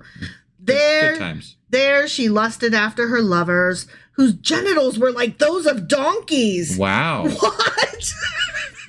This took a turn. This is the Egyptians, I'm assuming, because we talked about the Egyptians having those enlarged, genitals at one point. Wow. Yeah. Okay. So whose genitals were like those of donkeys and whose emission was like that of horses. Damn. What the fuck? This took a dark turn. I mean, I don't know if it's a dark turn. I did not but expect. But it's definitely, like, this is getting into some, like, pretty... the imagery is very porn. This is porn. Do not understand why we are talking about donkey dicks and horses' dicks coming. That are two items that I never imagined, never pictured ever. This is a book that Christians want to be kept in schools. I just wanted to say that out loud. I want to read this at a motherfucking PTA meeting, right? And at a library book banning. Yeah, no, this is crazy. Like, I'm going to read it again. There she lusted after her lovers, whose genitals were like those of donkeys, and whose emission was like that of horses. Yeah. That man was hung like a donkey and came like a goddamn horse. Yeah, he did. Honestly, I don't even know what that means. Does a horse, like, what is their cum like? I've never seen a horse come, to be perfectly honest. I mean, I haven't either. That's why I'm like... Yeah, I don't really know. Whose emission? Like... I've seen them pee. They pee for a really long time. Do horses have a lot of cum, or do they have like a hard cum, like, and then it just sprays across... the yard and like puts a hole in something? We'd have to ask somebody that knows a lot more about horses. Because I don't know what that means, honestly. I'm just like wondering, is it a lot or is it powerful? Or is it a powerful and a lot? I honestly think that maybe we have delved into the arena of talking way too much about horse jizz. Probably. I mean, I'm just saying, that's my personal opinion right now. I didn't bring it up, but I don't know. I was reading the Bible. I was innocently reading the Bible. There I was one day, just innocently reading the Bible, and they started talking about fucking cum out of a goddamn horse. Yeah. No, that's that was unexpected. I was not expecting that. That was caught me by surprise for sure. Yes. Okay. Wow. Okay. Whew, we still got like 20 more verses and stuff to go. Yeah. Ooh, I wonder what else we're going to find in here. I mean... got some real treasures up in this nut. Yeah, I would try to imagine how much worse it could get. But in the Bible in general, but I worry that I wouldn't go far enough. Because how do you top horse jizz? I really don't know. Okay. I really don't. In a Bible, no less. Yeah. In a Bible. In the Bible. This is the Bible. That we want to teach children the morals and the stories from. I want to make sure that this is the page you turn to. Moms. Right, yeah. Moms and dads, mostly moms. Yeah. Let's be honest. Right. So you bitch, longed for the lewdness of your youth? Yeah. When in Egypt your bosom was caressed and your young breasts fondled. All four of your titties were getting rubbed. Right, but the bosoms weren't fondled this time? No, they were. Just the breasts? Oh. Your bosom was caressed and your young breasts fondled. Okay, so they got all four this time. Okay, all right. All four of your titties were rubbed. I was just making sure. Yeah. I want to make sure they got it right. She was like, oh, I sure wish this horse wasn't coming inside me. I miss the days when all four of my titties were being rubbed, and that was the worst of it. Sadly, I'm producing an image of what this porn movie looks like in my head as we're reading through this, and it's kind of disturbing a little bit. So. I'm really sorry that I'm being like so over the top ridiculous, but I have to be honest. Like, I'm a little bit embarrassed, and I don't know what to do with this, so I'm just trying to like play it off like whatever. I'm cool. I mean, did you really like? I think we say something along these lines all the time too, but. Did you ever think that the words horse jizz would come up as we were reading the Bible? I mean, no. Like, okay, I read the notes for this, so I knew that we were going to be talking about two sisters, right? Yeah. And I knew that those two sisters represented the two capital cities. Sure. And I knew that they were going to be called whores and whatever, blah, blah, blah. Okay. That was the extent of my knowledge. I literally knew nothing, so. Right. Yeah. So, no, I was not prepared for this, and I honestly just don't know. I don't know what to do with it. So I'm trying to just be funny, but I'm really kind of befuddled and Twitter pated. Right. Yep. Therefore, Aholaba, this is what the sovereign Lord says. Okay. Oh, he's going to talk to the girl who got jizz on her. Yeah. Okay. I will stir up your lovers against you, those you turned away from in disgust. and I will bring them against you from every side. Oh, so when she went and fucked the Egyptians, he's like, you turned your back on the Chaldeans. You remember how you kicked them out of your bed? I'm gonna go get them. They're gonna come fuck you up now. Yeah, that's nice. Thank you for that, God. Right. Appreciate that. Yeah. Like, I'm not allowed to say no. After I said yes, I'm not allowed to say no. So this was all just like whatever. I mean, you're mad that I said yes. Then you're mad that I said no. And no means yes. And yes means no. And basically, I was always going to get fucked. I do have a question, though. If we're talking about, this is symbolism, right? Yes. For Judah and what was the other city? Samaria. So Jerusalem and Samaria. Yeah. So this is symbolism. Why do we need to know about horse semen or large dicks? Like, that gets a little too specific in my mind for symbolism. You want to know why? Because men wrote this. Okay. The end. I feel like they lost the thread on the symbolism and they just went straight to the fucking sex. That's all. Because men I had to point that out because it doesn't really track with like a symbolic message. Yeah. We just went straight to the sex. So, okay. Because they don't know how else to call the city disgusting except by saying, oh, what's the most disgusting thing we know? Whores and donkey dick. Okay. All right. Those are the grossest things. Let's put those together. Yes. It's all coming together now.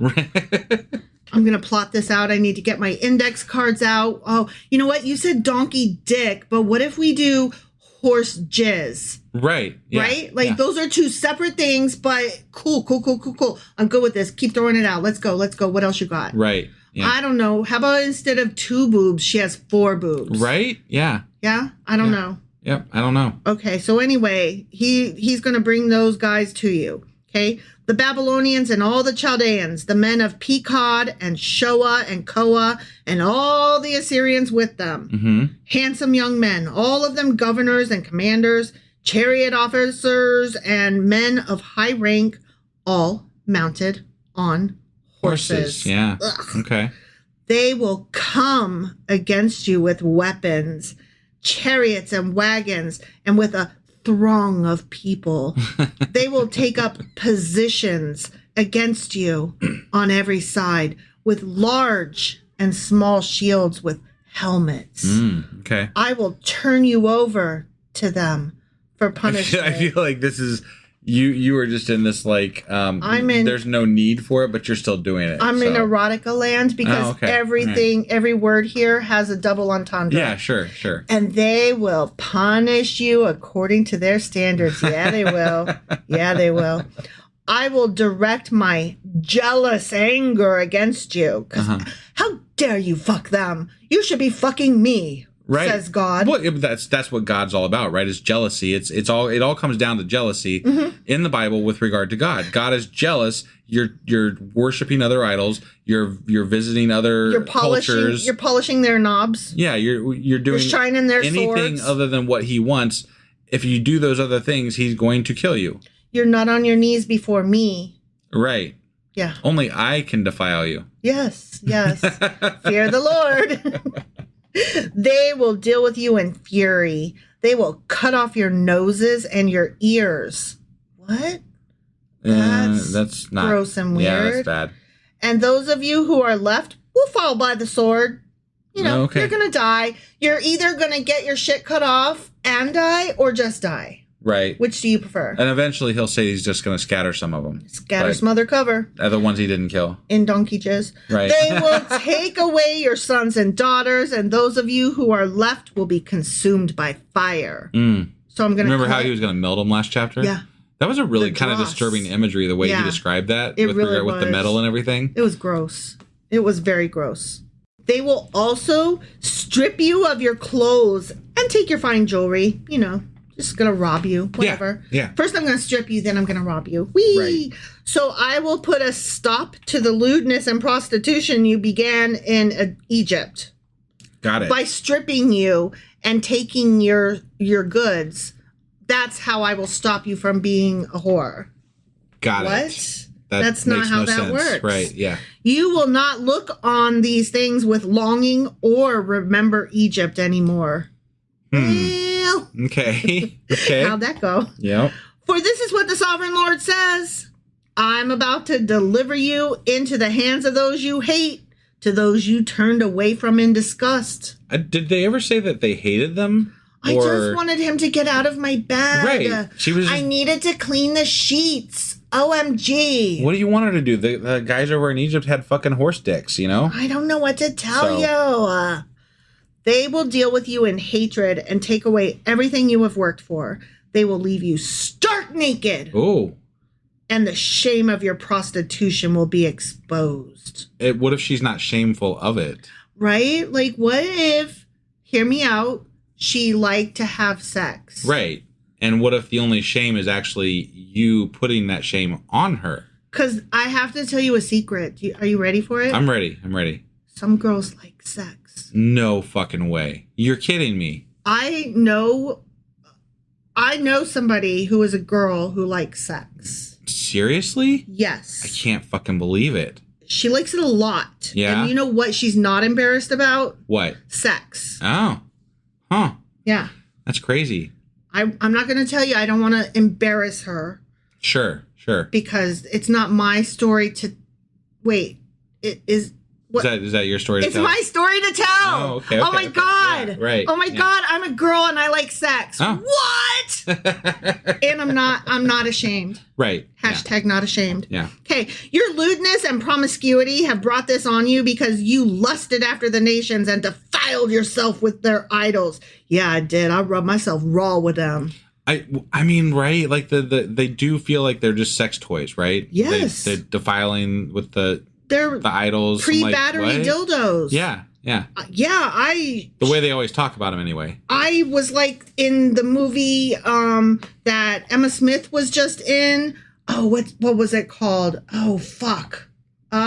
Pretty? No, not Pretty. I got nothing here. So. Well, it was the one with Emma Stone. Yeah. And she it was like Frankenstein and Barbie had sex and had a baby. Oh, yeah. That movie was so great. Poor Things. That's it. Yeah. Yeah, I said Emma Stone, but it's Emma Smith. Is it Emma Stone? I have no fucking It's clue. an Emma, and it's the girl that was in La La Land. Anyway. Okay. I think that was Emma Stone, actually. Okay. So in Poor Things, this girl discovers joy. Okay. By accidentally rubbing herself out. Yeah, I remember that now. And then she says to the maid, I've discovered how to be happy. And the maid's like, what? And she goes, here, let me show you. And she grabs her crotch because she's like, don't we all want to show each other how to be? It was so innocent. Yeah. We all should want to be happy, right? Exactly. And the maid was just like, oh, like, absolutely not, you lewd thing. I mean, it's one of those problems with society, right? Yeah. That we can't be more open about what sexuality is. I'm not saying we should grab each other's crotches and be like, I will show you. No, but it goes to another point that I learned when I was younger. Like when I was younger, I found out that if you can see over a bar in Europe, apparently in a lot of places you can drink, right? Mm-hmm. So there's not as much stigma with regard to drinking in Europe as there is in the United States. And without a stigma. And there's a lot less alcoholism also in those places because there is less stigma attached to those practices. Exactly. So it's interesting how acceptance and being able to talk about a subject will lessen the effects on the other side of that are bad. It's almost like if you teach about safe sex in schools and pass out condoms and explain how to use them correctly, that doesn't actually increase sex. It actually decreases pregnancies. Right. Remember, adults always like to tell us when we were younger, honesty is the best policy, right? But they're lying. They're lying. They don't fucking be honest with you. They don't tell you the things that you should know. They don't tell you anything, and they lie to you your whole fucking life. Only then they also guilt you saying that honesty is the best policy. Mm-hmm. And we're like, wait, what? You probably should have told us that, all this stuff was just you being prudish fucks. Right. And not actually the truth. But no, you lied to us instead. It's the boomers. So, whatever. Most boomers. It's more than just the boomers. It's a whole culture. It is. It's why we're doing this podcast. It's the culture of religion, essentially, that causes a lot of these ideas. Like, I just want to walk up to random Christian women and be like, it's okay if you have sex. It's okay if you don't have sex. Right. It's okay if you enjoy sex. It's okay if you don't enjoy sex. Sure. It's okay. All of the above are okay. It's okay if you never want anybody to touch you ever. It's okay if you want to touch yourself. It's okay if you want to touch somebody and they want to be touched. And it's okay if you want them to touch you, whether they are a boy, girl, or anything in between. That's right. But let's not do children or unconsensual or animals, because that's gross. Correct. Yes. All of the above is gross. Agreed. Okay. So anyways, girls. Yeah. Okay. You have gone the way of your sister, you hoe bag, so I will put her cup into your hand. Okay. Her diva cup? Which cup? Do you know what a diva cup is? No. It's a menstrual cup. Do you know what a menstrual cup is? Yes, I know what a menstrual cup is. It's a plastic device you fit inside you, and it collects your menstrual stuff. No, I know. Yeah. So, I'm aware. So is that the cup you put in her hand? I don't know. I'm curious, but that sounds like a question for a Q&A. What's a cup? Like, well, yeah. Well, like, what is that cup? Why? What's the significance of that cup? They were about to play football, and it's a groin protector cup. Is that what it is? I don't. Yes. I don't think that's the case because they're both, in this symbolic message, they're both women. So it's not a sports cup, and it's not a menstrual cup. Right. Okay. It's just a cuppity cup. I guess. Yeah. This is what the Sovereign Lord says. You will drink your sister's cup, a cup large and deep. It will bring scorn and derision, for it holds so much. You will be filled with drunkenness and sorrow, the cup of ruin and desolation, the cup of your sister Samaria. You will drink it and drain it dry and chew on its pieces. Sounds like the cup is filled with like all of the guilt and wrongness that the other culture did. And it's supposed to symbolize this is the sin of that other culture, and I'm now giving that to you to drink. It's a Pandora's box, but it's made out of styrofoam because he's telling her she's going to chew on its pieces. Right, yeah. That's what it is. Yeah. And you will tear your breasts. All four of them. Tear your breasts. All four of them. Yeah. I have spoken, declares the Sovereign Lord. I'm glad he told us. I want to know. Yeah. Therefore, this is what the Sovereign Lord says. Is it? Ready? I'm ready. Since you have forgotten me and turned your back on me, you must bear the consequences of your lewdness and prostitution. Okay. You said that already. You did. The Lord said to me, Ezekiel. Right. Son of man. You mere human. You fucking worm. Right. Will you judge Aholah and Aholibah? Then confront them with their detestable practices, for they have committed adultery, and blood is on their hands. They committed adultery with their idols. They even sacrificed their children, whom they bore to me as food for them. Why is he telling Ezekiel to confront Israel when Israel is already long gone? Is Samaria not there no more? I don't know. Well, it's not. I guess they are still there, but they're already not, God doesn't accept them as his people.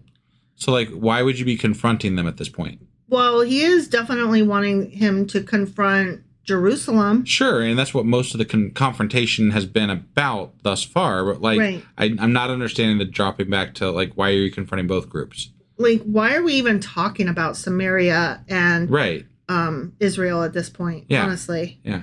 They have also done this to me. At that same time, they defiled my sanctuary and desecrated my Sabbaths. On the very day they sacrificed their children to their idols, they entered my sanctuary and desecrated it. That is what they did in my house. So just as bad as killing their children, they came into a temple. Those are equal. Those are equal. Equal bads. Right.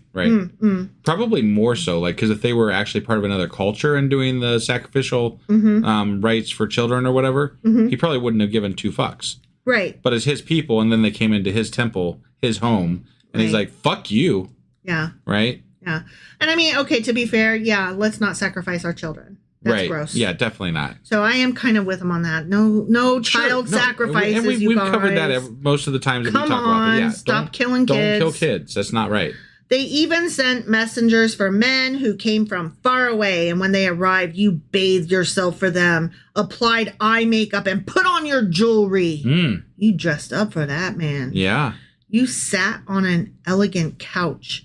Okay, I'm not going to lie. When I was reading, my eye had accidentally scooted ahead a little bit. And at first, I thought that word said cooch. But it did not. It said couch. Got it. So I read it correctly, but I had to share since this is so grody. Yeah. Yeah. It's not a cooch. Okay. You sat on an elegant couch with a table spread before it, on which you had placed the incense and olive oil that belonged to me. Did you mean to say it that way? I did. Okay, now. I was just making sure. Yeah. Olive oil. Yeah. And I shit got like it, that I on got your it. cooch. Yeah. The noise of a carefree crowd was around her. Drunkards were brought from the desert along with men from the rabble, and they put bracelets on the wrists of the women. They put bracelets on each other at the Taylor Swift concerts. Did they? Mm-hmm. I bet that was a lot nicer than what's happening here. They handmade them like little friendship bracelets. Yeah. And everybody brought them to exchange in the crowd. It was like a big thing. Yeah, that sounds nice. This Yes. sounds rapey. Yeah, they put wrists on. Oh, I'm sorry. They put wrists on the bracelets. They put bracelets on the wrists of the women and her sister, and beautiful crowns on their heads. Okay. They dressed them up good. Got it. Okay. Then I, God, said about the one worn out by adultery. Oh, Ooh, okay. He was hitting both sides. Wait, Is that the one worn out by adultery? the second one? Oh, okay. You know, Jerusalem. All right, got it. Now let them use her as a prostitute, for that is all she is. Oh, so yeah, this did get rapey. Yeah, that's gross. Not cool. I don't like this at all. Right. I mean, the symbolism, whatever. It's past You know what? symbolism. Fuck the symbolism. The fucking symbolism is stupid anyway. It's past symbolism. Like, he's describing erotica and pretending that it's symbolism. No, they're fantasizing rape and dressing it up as poetry. That's essentially what's happening, yes. And they slept with her. As men sleep with a prostitute, so they slept with those lewd women, Ahola and Aholibah. Mm-hmm. Okay. But righteous judges will sentence them to the punishment of women who commit adultery and shed blood, because they are adulterous and blood is on their hands. So you're going to commit them to a sentence, but not before you let them be raped. Yeah, definitely. And the sentence is probably death, I'm assuming? Or more rape and then death. Sure. And the men are fine to do that because we love when men rape. We love it. It's in the Bible, so fun. In the Bible, it seems that way. It's fun for men to be rapey, and it's also fun for God to be murdery. Especially when somebody has sinned.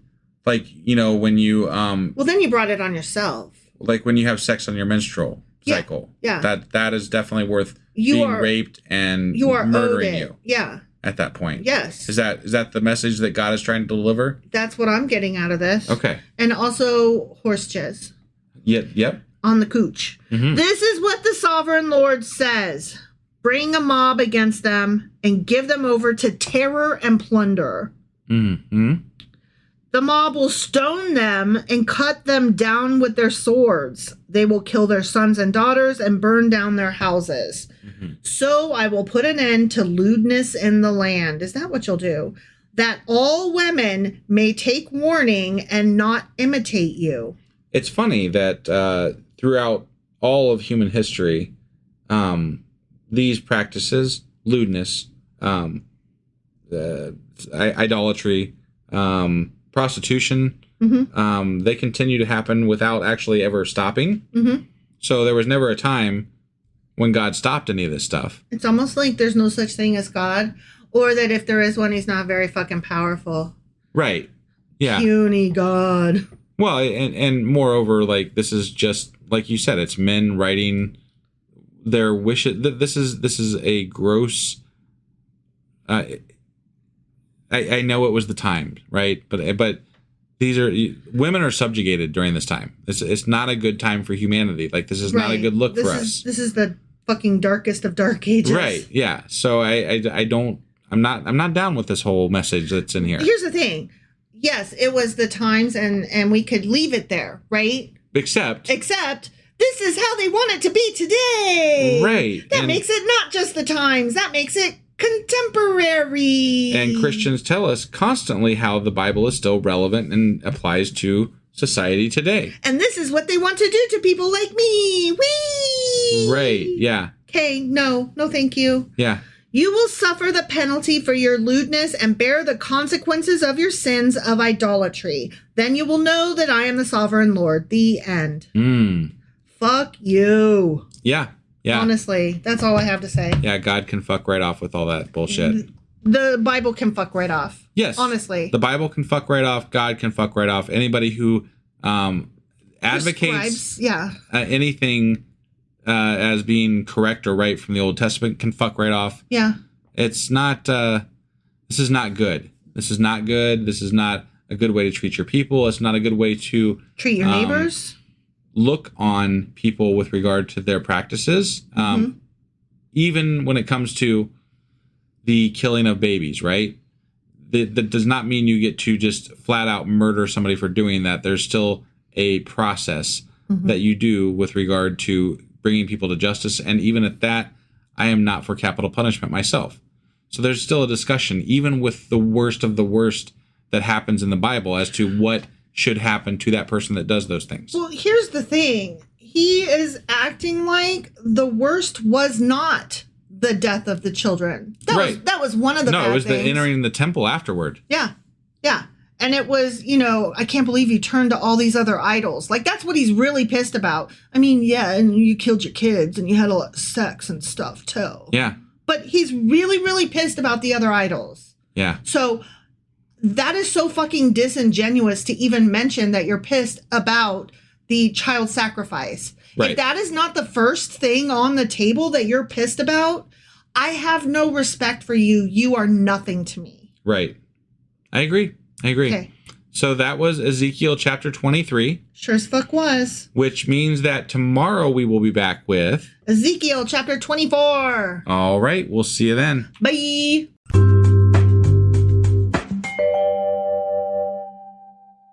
Husband. Wife. Do you remember what the hell happened yesterday and where the hell we are today? Oh, do I remember what happened yesterday? Do ya? Do I? What was it? Jesus Christ. Yeah, it was not good. No. So we just got done reading Ezekiel chapter 23. We did. And in Ezekiel chapter 23, it was terrible. It was porn. It was porn. It was horse.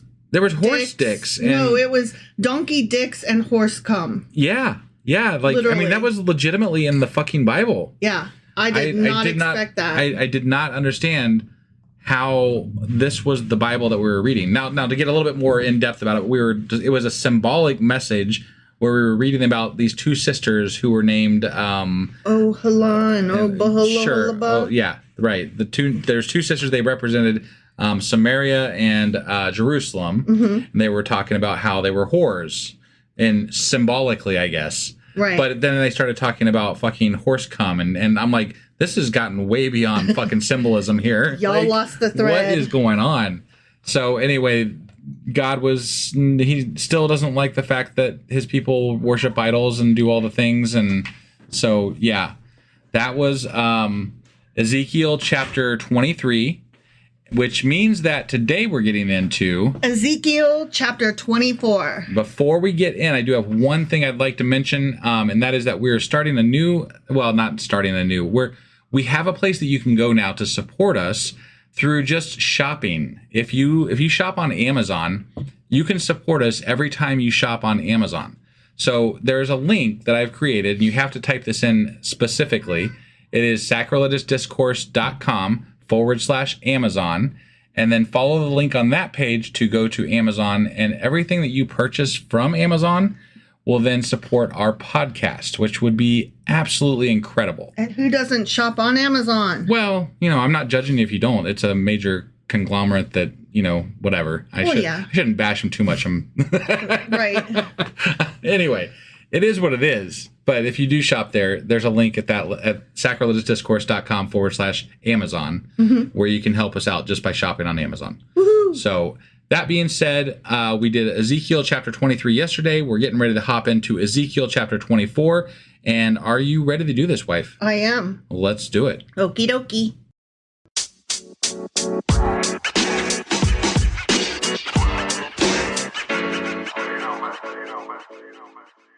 All right, we are hopping into Ezekiel chapter 24. As I like to say, Ezekiel chapter 24. I don't know why you like to say that. Because I don't. It's not that I like to say it. It's just that I feel the need to say it, because we are actually trying to let people know what we're reading.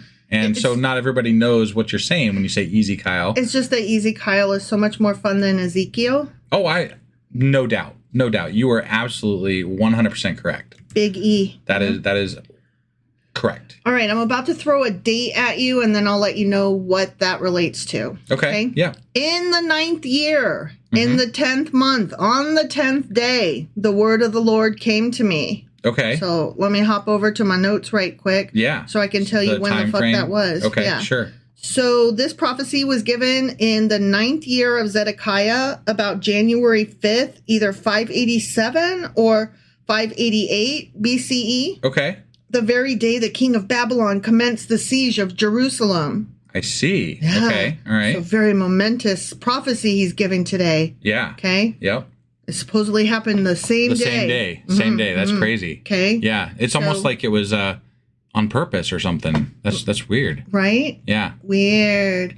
Okay, so I'm God now and I'm talking, right? Yeah. Okay. Son of man. You mere human. You fucking worm. Record this date, this very date, this date that they didn't record well enough for us to know later because we don't have the date. So to be fair, calendars have changed since then. So like it's not the easiest thing to, I mean, like we were able to track down and they did say that it was on the same day that they got invaded for Babylon. So they did technically kind of notate hear it. you, but I'm going to push back and say that the word of God is not very easily read.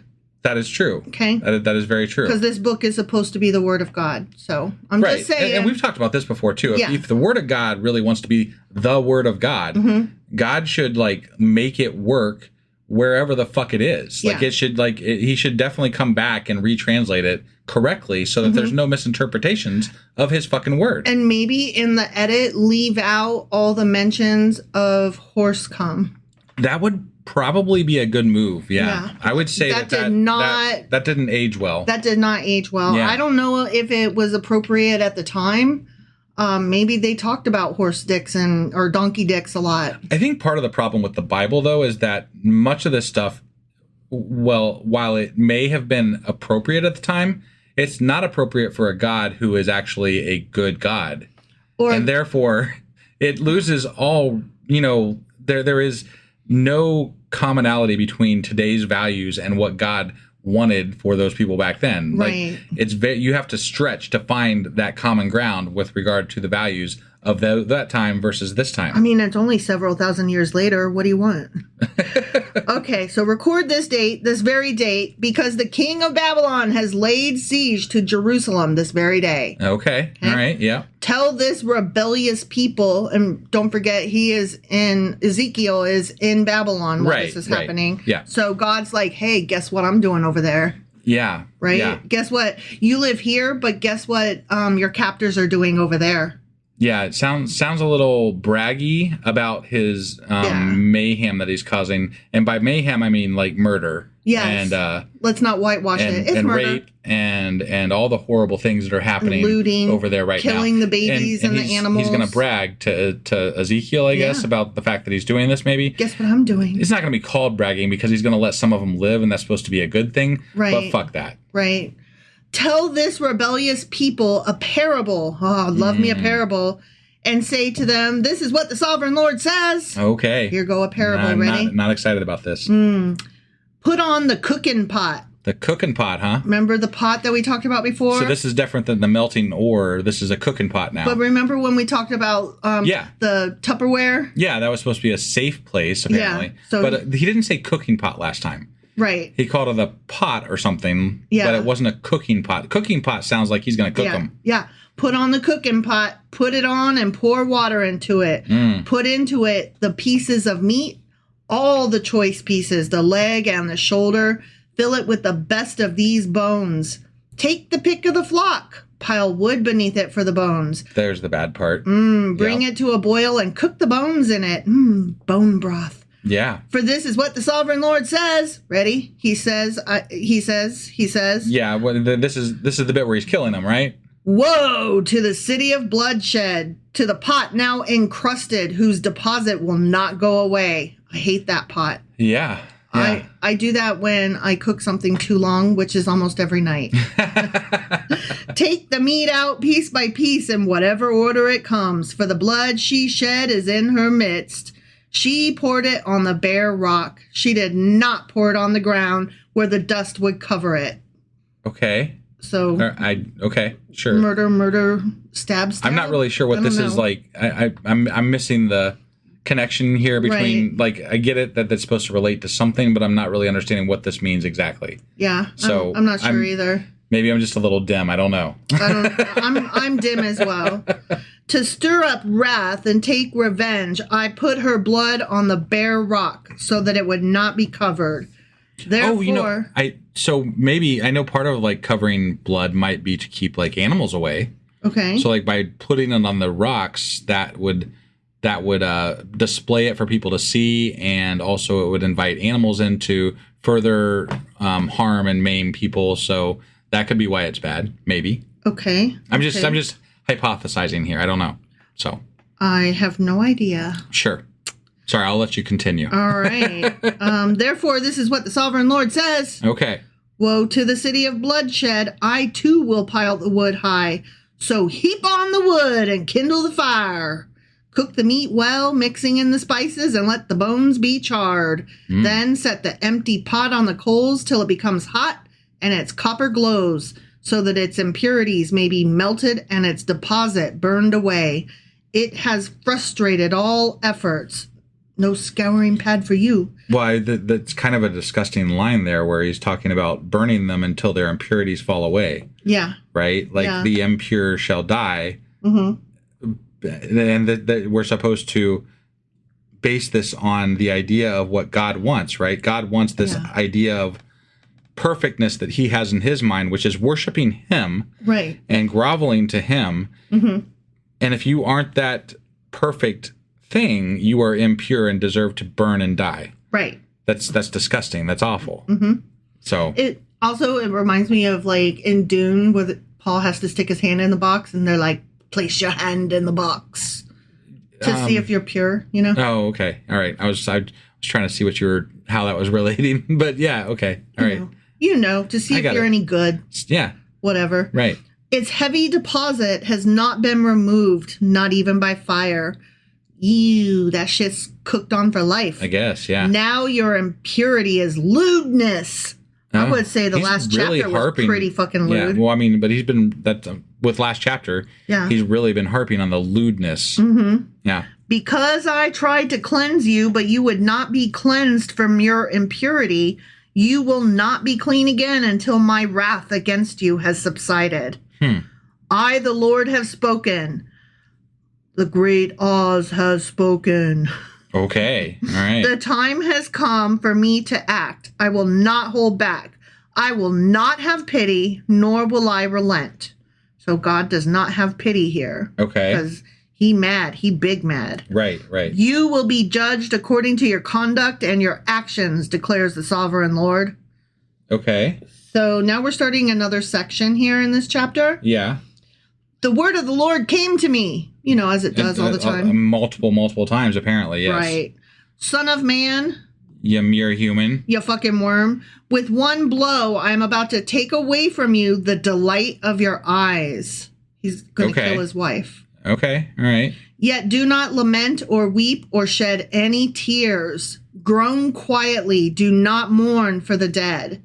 Keep your turban fastened and your sandals on your feet. Do not cover your mustache and beard or eat the customary food of mourners. Okay. So I spoke to the people in the morning, Ezekiel, and in the evening my wife died. Oh, okay. That's some bullshit. Yeah. And you're not supposed to cry at all or anything. Just like when Aaron's kids died from picking up the wrong sticks or something, and God was like, don't cry. Right. Don't mourn them. Yep. The next morning I did as I had been commanded. Then the people asked me, won't you tell us what these things have to do with us? Why are you acting like this? Like, aren't you even sad? Your wife just died. I think he murdered her. Probably. He murdered his wife. Yeah. That's what happened. Right. And they were like, why aren't you sad that your wife is dead? And he's like, oh, because God told me not to cry about it. Right. And the people were like, that doesn't make sense. Yeah. And he was like, no, look. And then he was like, and then he was like, I'll tell you in a minute. And then he went into his house and he had a little think. And then he came out and he was like, so, okay, get this. God doesn't want me to mourn because all the people in Jerusalem are going to die. Right. And Yes. that's what happened. Yeah. Yeah. He totally killed his wife. Yeah. So I said to them, the word of the Lord came to me. Again, some more. Okay. Say to the people of Israel, this is what the sovereign Lord says. I'm about to desecrate my sanctuary, the stronghold in which you take pride, the delight of your eyes, the object of your affection. So he's saying, I took something from Ezekiel the same way that I'm about to take something from y'all. Right. And apparently wife equals entire city and temple? Question mark? I guess, yeah. I mean, he's making that equation, right? Yeah, for sure. The sons and daughters you left behind will fall by the sword. Hold on. He's saying that they left them behind. Like they had a choice in the matter. Right. They were kidnapped. They were. They did not leave them by choice, is my understanding. No. So, I mean, God's planned this whole thing from the get-go, right? Like, I mean, Yeah. we've been planning this for, probably a century at least. right? It seems like if we go all the way back to like Isaiah and stuff like that, we've been Yeah. kind of talking about this for a while, right? Yeah. So, I don't feel like they hadn't, there was no choice in the matter. This was going to happen according to God. And if we're to believe that these were prophecies and they were correct prophecies, then there was no choice in it. Well, he's saying the people you left behind, when you got kidnapped, Yeah. they're going to die. Hope you're okay with that. Right. And you will do as I have done, says Ezekiel. You will not cover your mustache and beard or eat the customary food of mourners. You will keep your turbans on your heads and your sandals on your feet. Don't lose your hat. Yeah. You will not mourn or weep, but will waste away because of your sins and groan among yourselves. This is weird. It is weird. Ezekiel will be a sign to you. You will do just as he has done. When this happens, you will know that I am the sovereign Lord. Is that's what's going to happen? That's when I'll know. Okay. That's when I'll know. Yeah. And you, son of man, Yeah, mere human. you fucking worm, on the day I take away their stronghold, their joy and glory, the delight of their eyes, their heart's desire, and their sons and daughters as well, Yeah. on that day, a fugitive will come to tell you the news. At that time, your mouth will be opened. You will speak with him and will no longer be silent. So you will be a sign to them and they will know that I am the Lord. The end. Okay. Wait, what? I didn't have a whole lot to, that was weird. Yeah, I didn't catch that somebody's coming to talk to them. Right. And he's not allowed to talk until then? Right? What? Yeah, who the fuck's coming to talk to them? I don't know. I don't We get it. didn't skip a bit, did we? Or is No. that's okay. No. All right. No. So who the fuck's coming to talk to them? I don't know. And it didn't mention it in any of my notes. So I'm like, what? Interesting. Yeah. So we're going to have to that's going to have to be a Q&A. Either that or it'll be answered in the next chapter that we read tomorrow. Right. Yeah. This was not as exciting of a follow-up to Ezekiel chapter 23 as I was hoping.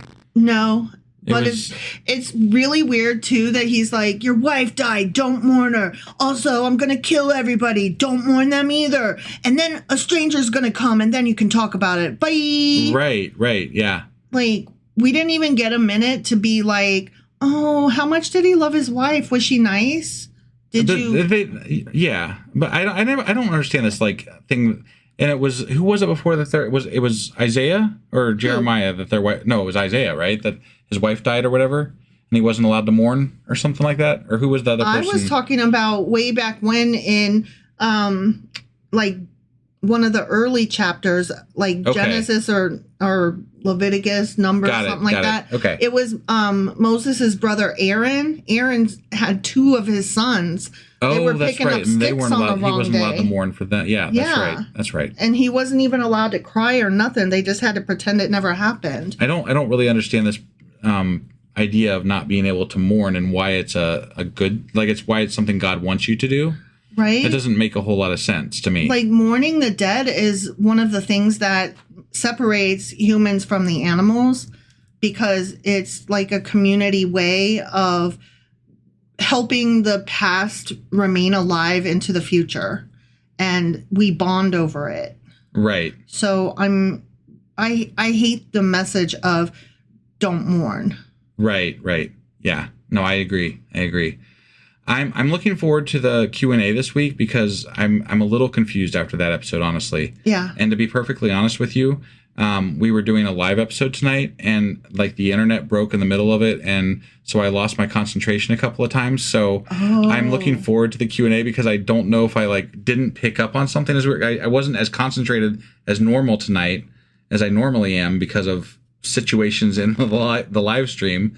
But hopefully next time the live stream goes well, much better than tonight. Because we literally lost the internet like halfway through. Oh, dang. I didn't realize that. Yeah, no, it was terrible. So, I'm sorry. No, I fixed it-ish. We're back, sort of, I think, kind of. But anyway, so that was that. Yeah, this was not a successful live stream tonight. But and it was a shitty chapter on top of that. It was kind of a shitty chapter, yeah. Yeah, I agree.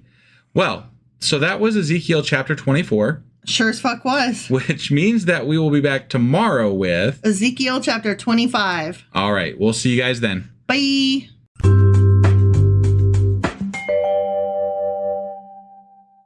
Husband. Wife. Do you remember what we did yesterday and where the hell we are today? Well, yesterday we read Ezekiel chapter 24. We sure as fuck did. And in that chapter, God was boiling the Jerusalemites. Those guys. Judah. He was boiling Judah and Jerusalem. The Judeans, yes. There we go. And they were like choice meat and whatever, and he's gonna boil them, and yeah, it was bad. He's gonna kill them. And also his wife died or something, or was that the one before? No, that was Ezekiel. Well, I mean, God was boiling the people in Jerusalem. Yeah. Ezekiel's wife was gonna die that's like a prophecy when this all comes down or whatever. Got it. Which struck me. I thought she died. She died, and then he was like, "Don't cry about it." According to what I see, is that it was they will die. They will die. It was part of the prophecy. Yeah, they will die, but she dies first. No. No? Nope. Okay. She was part of the prophecy. Okay. She will die with Jerusalem when they get attacked. So it was part of the prophecy of... Yeah, but he gave the prophecy the day that they got attacked. So she died. Oh. Okay. Yeah. Okay. You might be right. I apologize. No, that's okay. I could absolutely be wrong there. So I thought it was a prophecy, like, because we're doing prophecy. Yeah, well, you know? It was in that he's like, your wife's going to die.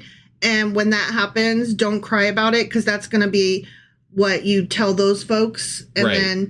Then when those folks come around asking you, why aren't you crying and shit? Then he's like, you're going to get it too. Got it. And then he told them that on the same day that... Jerusalem was being boiled. Yeah. Yeah. All right. So before we get in, well, no, that was Ezekiel. Oh, you know what? I cut you off before, and I'm cutting you off again to tell you why I cut you off before. You were going to say it struck you. Oh, yeah. It struck me that Ezekiel's wife, I don't think, has been mentioned thus far in Ezekiel. I don't think so either. And it just struck me as weird that was like you would think if it was something Ezekiel would have cared about, we would have heard about her prior to chapter 24. Yeah. I don't know. It feels... And also, what did his wife think about when he had to lay on the ground for a year and a half? I still think he murdered her. You think so? Yeah. Okay. I think he murdered her. I mean, could be. And then he wrote in why he wasn't mourning. He's kind of crazy. He's very weird. He's got a lot of issues. I think he's psychotic. Probably. The fucking eyeballs and the angels and the wheels and that kind of cued me in a little bit. Yeah. You know?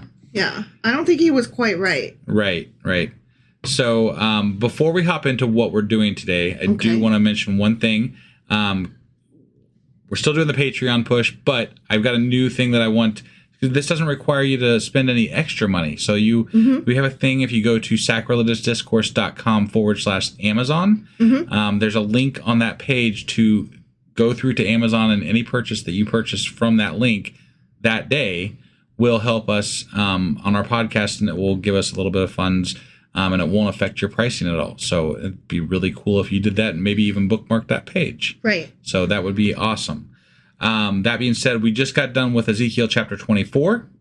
And today we're getting into Ezekiel chapter 25. All right, let's do this. Okie dokie.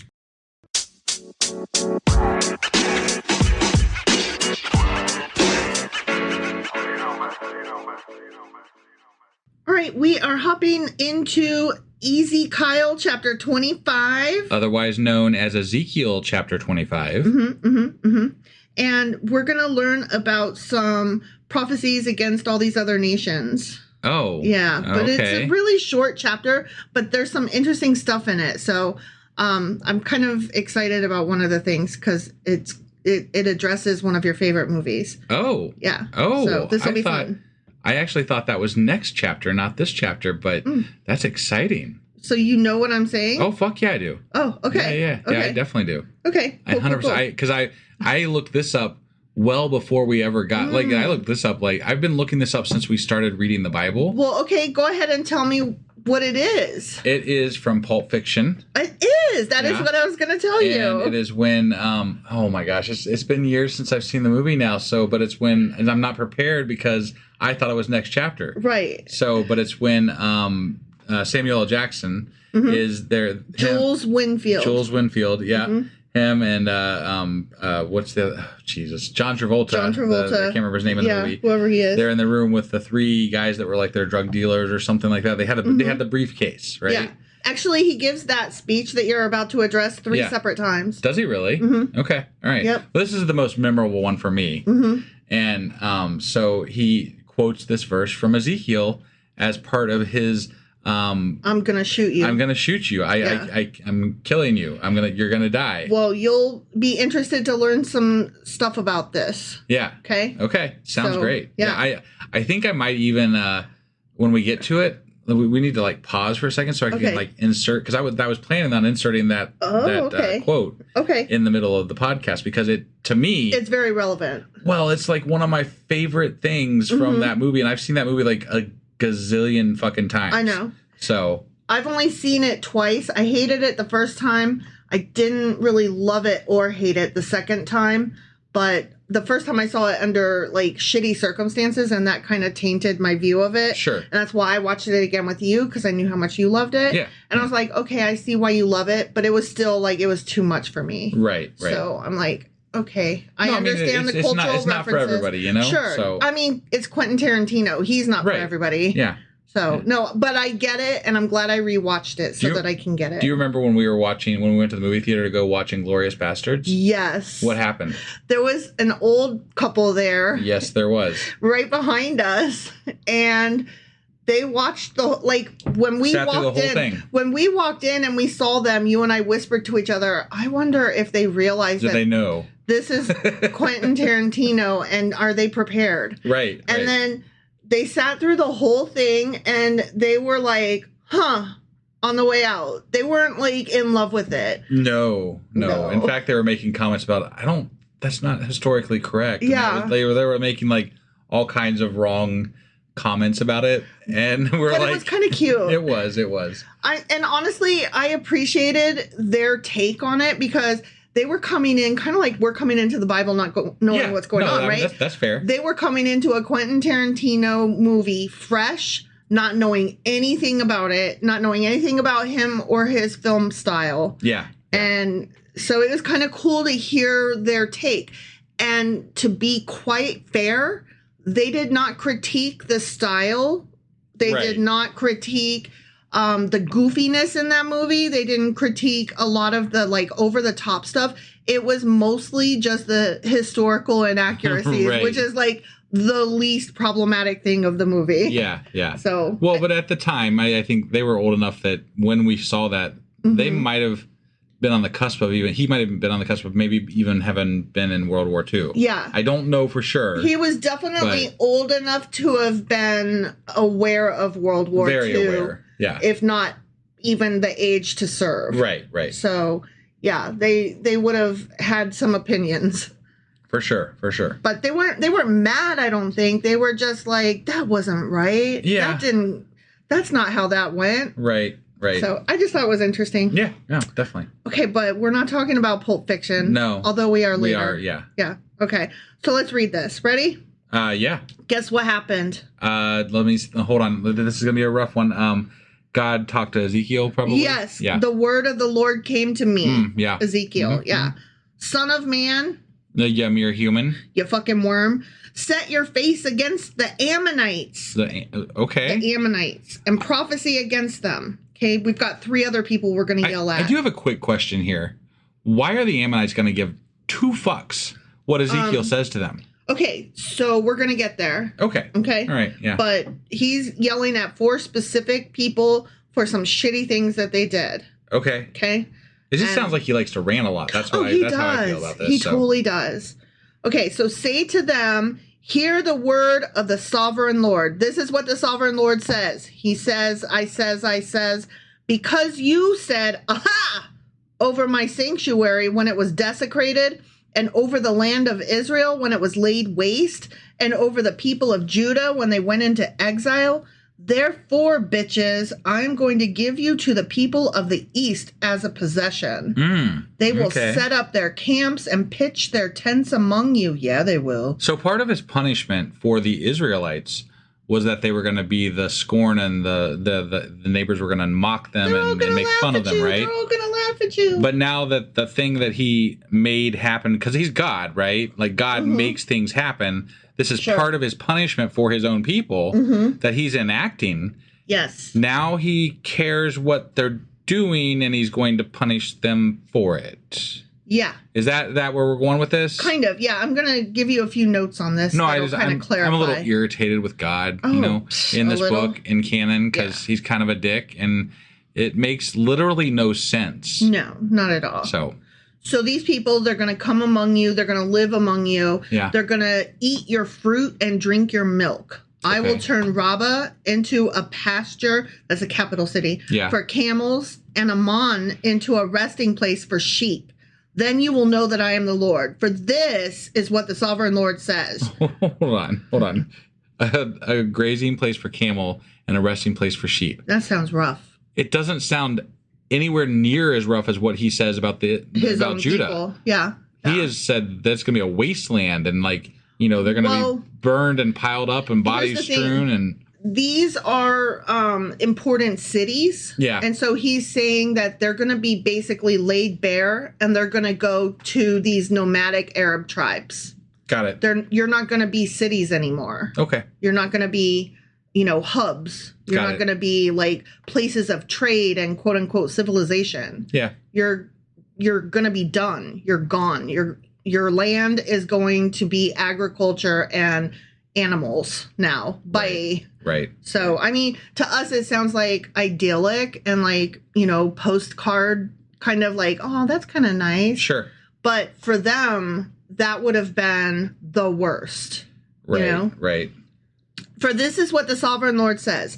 Because you have clapped your hands and stomped your feet, rejoicing with all the malice of your heart against the land of Israel, therefore I will stretch out my hand against you and give you as plunder to the nations. I will wipe you out from among the nations and exterminate you from the countries. Wow. I will destroy you, and you will know that I'm the Lord. There's been some really rough language with regard to how they say things here lately. Mm-hmm. There was something about the pure or something. I can't remember what it was, but a lot of this stuff feels very Nazi-ish. Yes. Yes. Extermination, and they were talking about pure something, or it was very, you had to be this one thing or else you were bad, right? Yeah. I don't like a lot of this talk because I feel like it's been enacted for really heinous things in the past. Well, it could be still in the future. It kind of feels like what is happening to the Palestinians currently, quite honestly. Yeah. So not here for it. Right. So let me just tell you a little bit about what we just read before I move on, okay? Mm-hmm. So the Ammonites were basically punished for gloating maliciously when Judah fell. Okay. And like I said, the land is now going to be occupied by nomadic Arab tribes. Sure. Okay. Yeah. The Ammonites had taken wicked delight in seeing Jerusalem and its temple destroyed. So now's God he's going to give them what? Got it. Yeah. And they're going to be overrun by the desert tribesmen from the east. Okay. And we'll hear that again as why I'm saying the tribesmen from the east, Sure. or the people from the east, okay, who will turn Ammon's cities into pasture lands for their animals. So that's like what I was saying. Yeah. Okay. So just to kind of like simplify it, they were happy, and let it be known they were happy when Israel fell. Sure. Or when Judah fell. Yeah. So God's like, fuck you for that. Right. Okay. So whatever. I'm like, you were supposed to have got rid of the Ammonites way back. Right. And if you had, it wouldn't have been a fucking issue. But whatever. Right. So, okay, now we're moving on to Moab. Okay. All right. This is what the sovereign Lord says. Because Moab and Seir said, look, Judah has become like all the other nations. Therefore, I will expose the flank of Moab, beginning at its frontier towns, Beth Jeshimoth, Baal Meon, and Kiriathaim, the glory of that land. Okay. I will give Moab along with the Ammonites to the people of the east as a possession, so that the Ammonites will not be remembered among the nations, and I will inflict punishment on Moab. Then they will know that I'm the Lord. I didn't really get that they were doing anything bad there. He's still talking trash about the Ammonites, but he's like, and also fuck Moab. Just while we're at it, I'm going to take care of Moab. Right. So basically what happened, Moab is being punished for gloating and stating that Judah is like all other nations, which is considered to be an insult to Yahweh. Oh, fuck you. Moab's another nation, right? Right. So, I mean, they don't fucking care that Yahweh cares. Whatever. So, like, any nation wouldn't say that, you know? So, right. I know. I totally agree with you. They thought that God was powerless to protect his temple from devastation. So their like act was a little more egregious.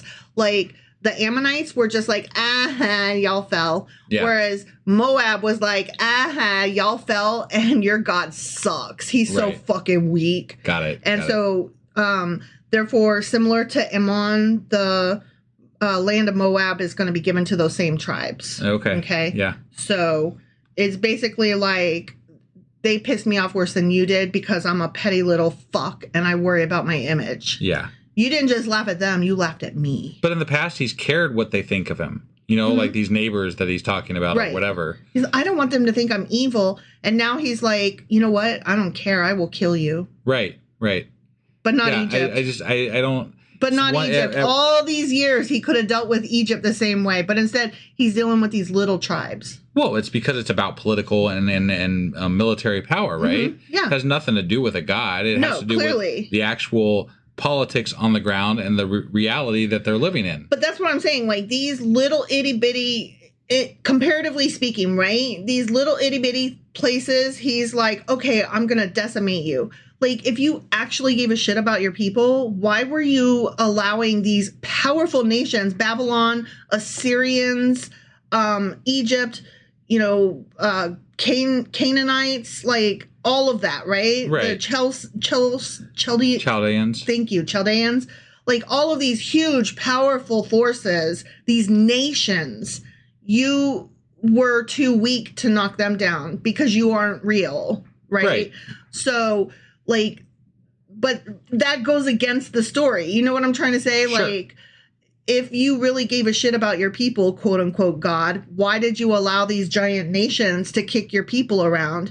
And why is your show of force only against these little guys? Well, and not only that, these nations have been building for centuries, right? Mm-hmm. They haven't, it's not like they just popped up overnight and became superpowers. They're basically cousins to the Israelites. But there was a long history of them getting to that point. Mm-hmm. They were much more successful than the Israelites. Yeah. Why were they much more successful than the Israelites?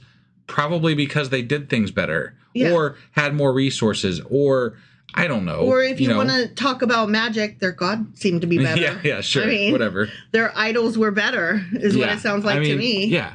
Like they didn't maybe have a fear the Lord and suck his dick thing going on. Sure. They just had a, sing to your little statue and fuck on the hills and occasionally burn a baby. Well, and when you think about ancient gods, right? Hold on. I said occasionally burn a baby, and like I expected you to either laugh or respond. Just to be clear, no child sacrifice. Yeah. Okay. Don't. Sorry. That's not good. Yeah. Right. Go on. Sorry. I was already in my thought train, so I apologize. So I don't remember what I was going to say now. It was I think that the gods of when you think about ancient gods, you don't think about Yahweh, right? Like I know that they are in that same time frame back then, but like you think of Egyptian gods or Greek gods and all this stuff, the right? Assyrian gods. Those are the ancient gods that you think of, right? Yeah. At least to me, looking in from the outside. Yeah. Right. Same. Like that's how I always envisioned it. Christianity, and to be fair, I never really knew much about Judaism. Right. So, but Christianity to me always seemed like this newer thing. Yeah. It is. So, and then Judaism was newer compared to the ancient gods because all they did was combine some of the ancient shit. Sure. Yeah. No, it's true. But I don't even throw them in the same mix. Like no. The God Yahweh, I don't put him in that ancient God realm. Right. It didn't really become a thing for, I don't know. It just doesn't strike me the same way. And I know that that's probably our Western culture and we grew up around Christians, so we only learned Christianity, right? In our subset of the world. Sure. So that's probably just my vantage point. But from where I'm sitting, it doesn't seem like Yahweh was around at the same time Thor was. Right. So. Yeah, but there was some overlap.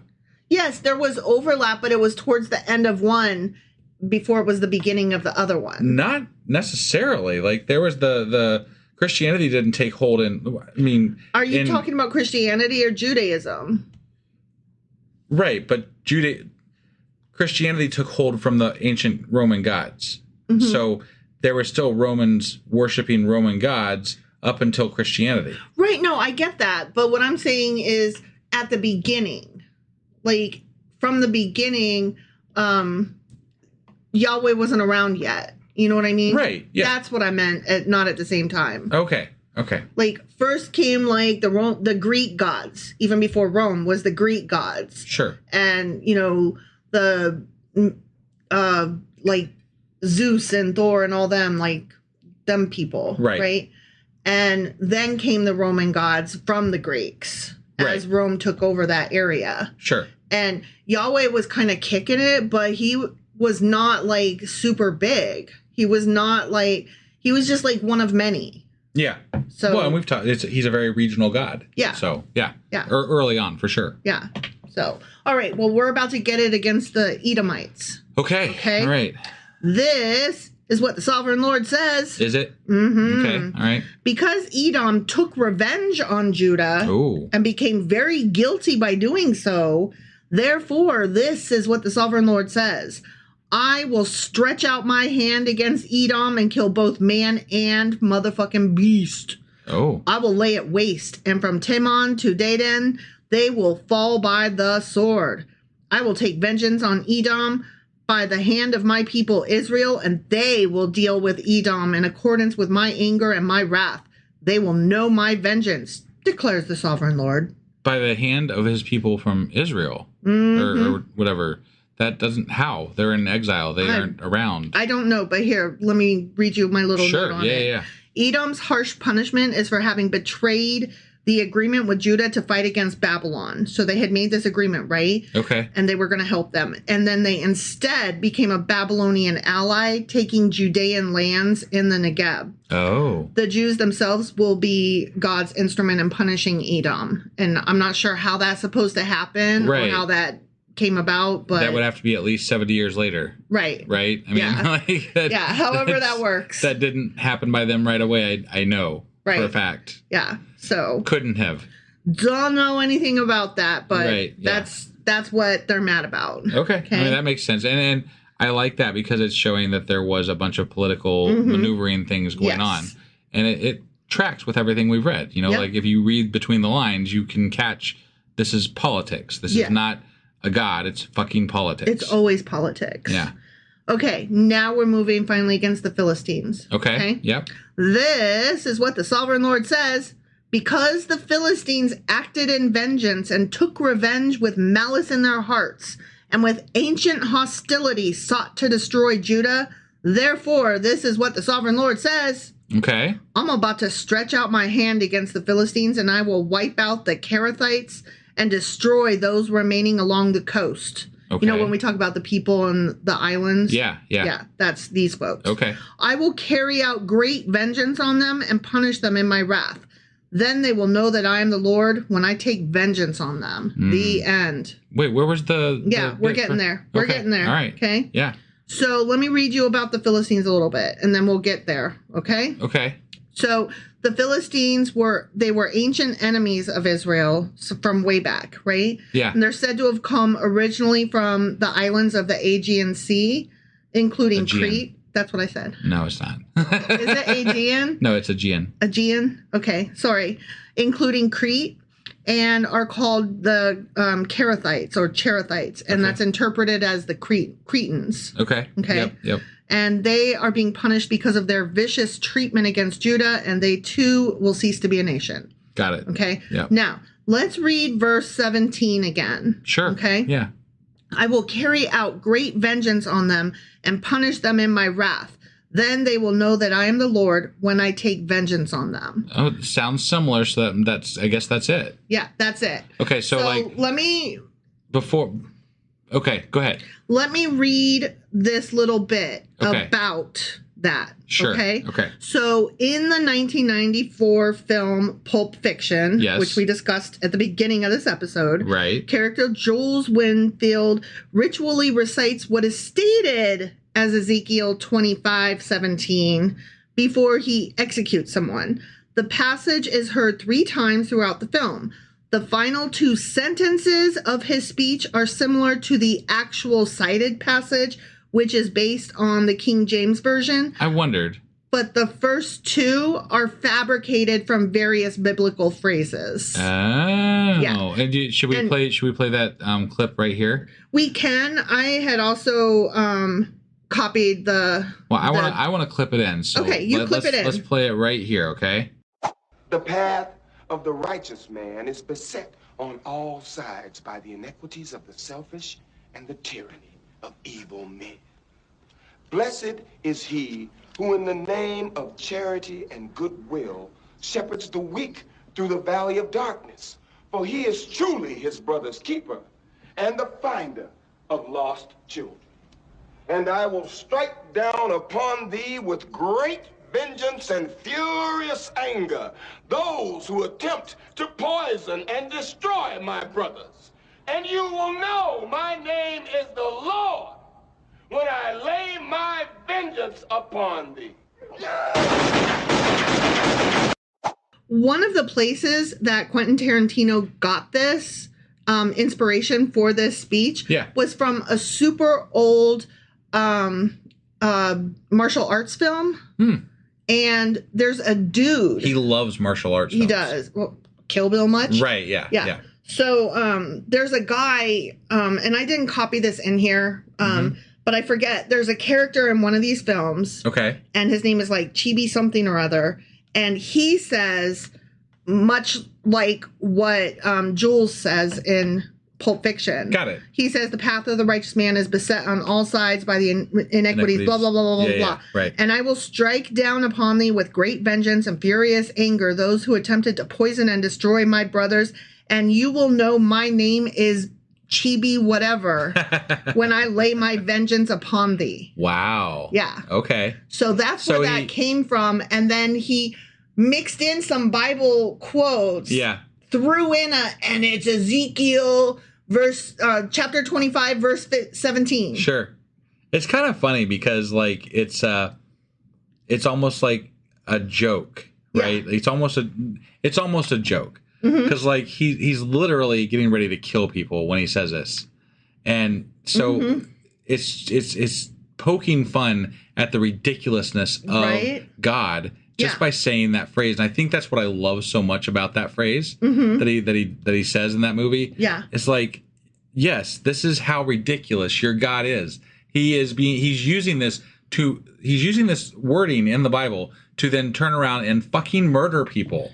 He's talking about vengeance, yeah, which is one of the least Christian attributes. And yes, I know we are not at the New Testament yet. Right. But we are supposed to be learning about this God who is a loving God. And he is a very jealous God, which is said more than once. He's a vengeful God. Yeah.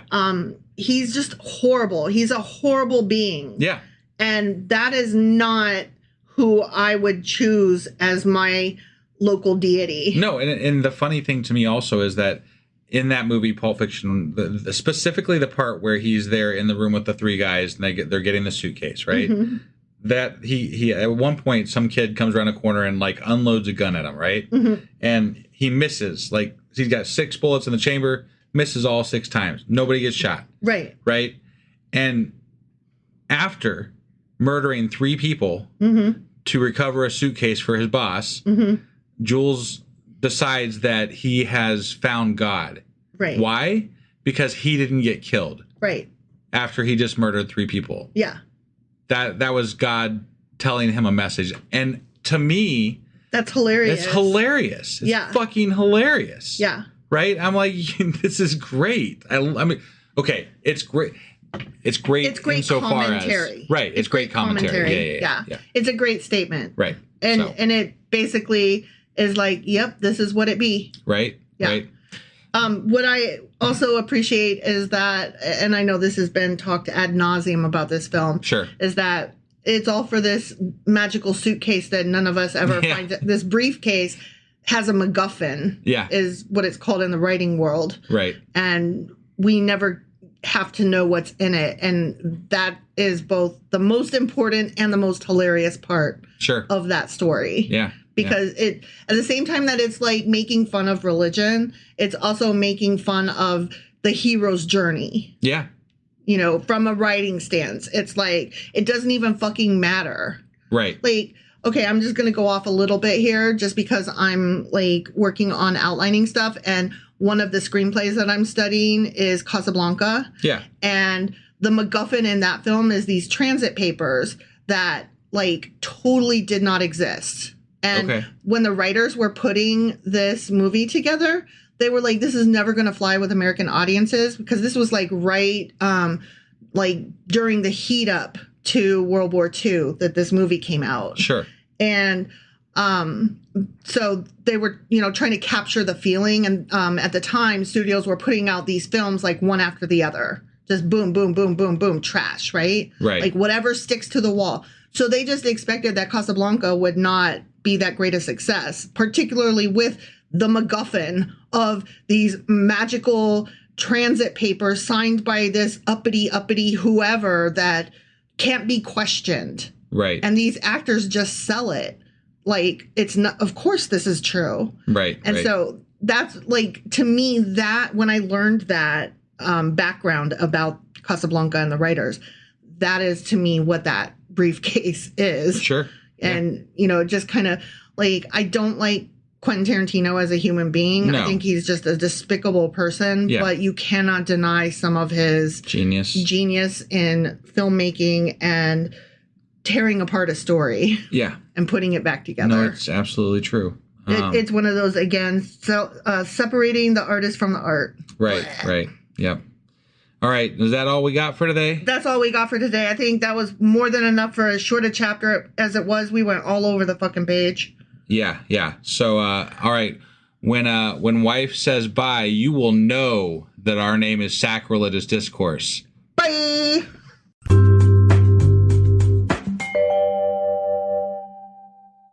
Husband. Wife. Do you know what we're doing today? Well, we are a little bit late getting this out.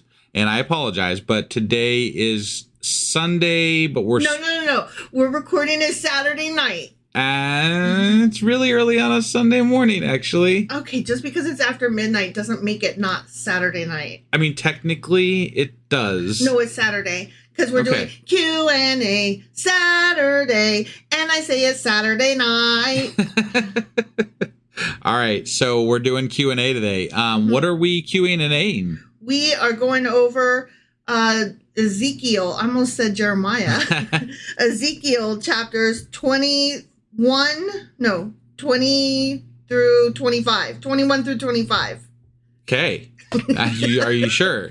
Yes, because, I was looking at a thing and that threw me off because it had different numbers than what my brain was. Okay. So all right. My eyes and my brain were doing two different Ezekiel things. chapters 21 through 25. That is correct. And are you ready to go ahead and get into this? Or do you want to tell us a little bit about what we're doing? Or horse jizz. All right. Let's do this. Okie dokie.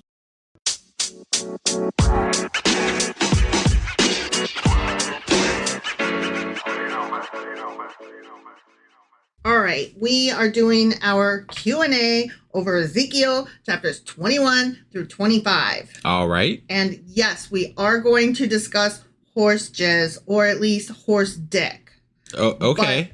But before we do that, before the horse dick and horse jizz. Yeah. Let us step back a minute, because that's not till chapter 24, I think. Okay. So we had a vague question in chapter 29.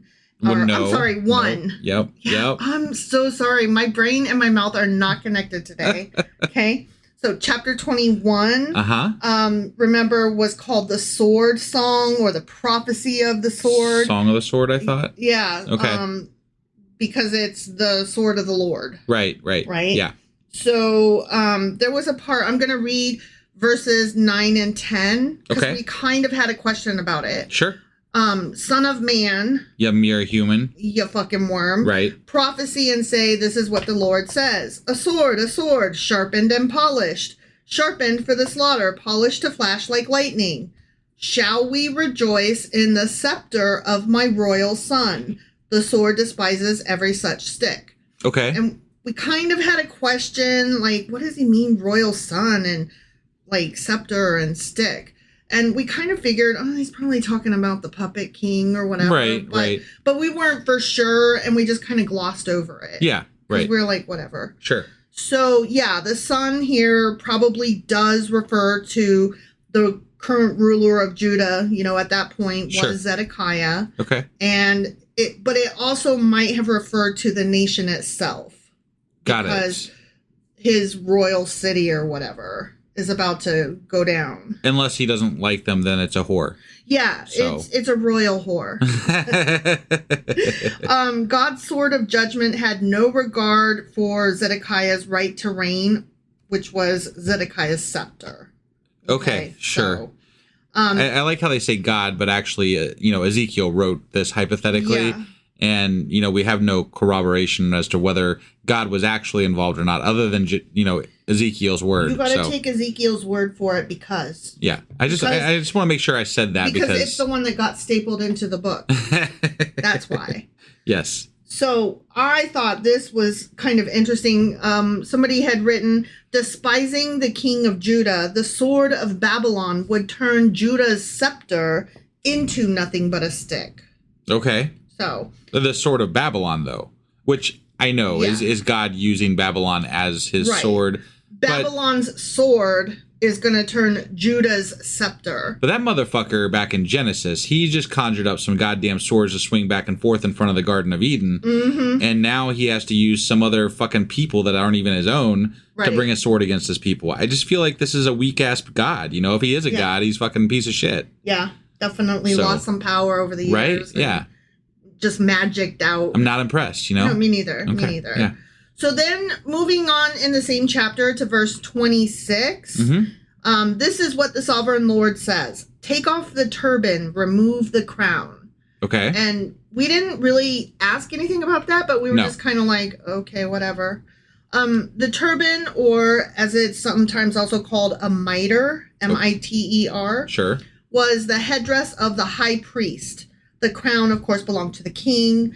And priesthood and royalty were usually very closely related in Israel. Yeah. And so now they would both be set aside, and all the emblems of royalty and leadership would be removed from Zedekiah. Okay. Which, I mean, yeah, that makes sense. Yeah, I mean, that tracks. Yeah.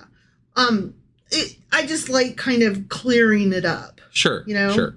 But I mean, the point that I would make there is that would track whether we were talking about a god or any invading force, honestly. Yeah. Because the invading force is going to take out the leadership before it takes out the common people. There is no use in taking out the common people unless you're using them for slaves or whatever. Yeah. Or just getting them out of the way because you can't support them. And you're the, you know what I mean? Like there's the king and the priests and the higher up leaders. Those are the ones that you have to worry about causing problems for you, so to speak. Right. So obviously, anytime anybody is destroying another nation, they're going to be one of the first to go because that's just how it works. Obviously. Yeah. Okay, so that finishes up chapter 21. Sure.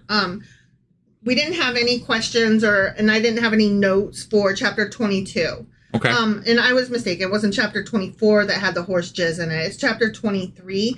But Yes. That's a bit of a longer one because I have two really good notes for that I'm just going to put aside for a minute. So we're going to skip chapter 23. And come back to it? And come back to it. Okay. Okay. Yeah. Because I don't want to do like awesome one and then be like, oh yeah. You got to leave the cliffhanger, right? Yeah. You got to leave the horse jizz for last, obviously. Obviously. Yeah. So let's put a pin in that Sure. and move on to chapter 24. Or maybe a condom on it. Let's put a condom on that Yeah. and move on to chapter 24. Sure. Okay, so I'm going to read verses 26 and 27. Okay. On that day, a fugitive will come to tell you the news. Wait. 26 and 27 from what? Verses, chapter 24. I literally said... I'm sorry, I missed... I apologize, I missed that. I said it twice, dude. Well, I was caught up in horse jizz, I know you were caught up in horse jizz. Okay, so chapter 24, yes. Verses 26 and 27. Okay. On that day, a fugitive will come to tell you the news. At that time, your mouth will be opened. You will speak with him and will no longer be silent. And we were like, who the fuck? What do you mean? Yeah, that was weird because it was right at the end of the chapter, right? Yeah. And it ended off that way. And we're like, what is going on there? Who day? Yeah. Yeah.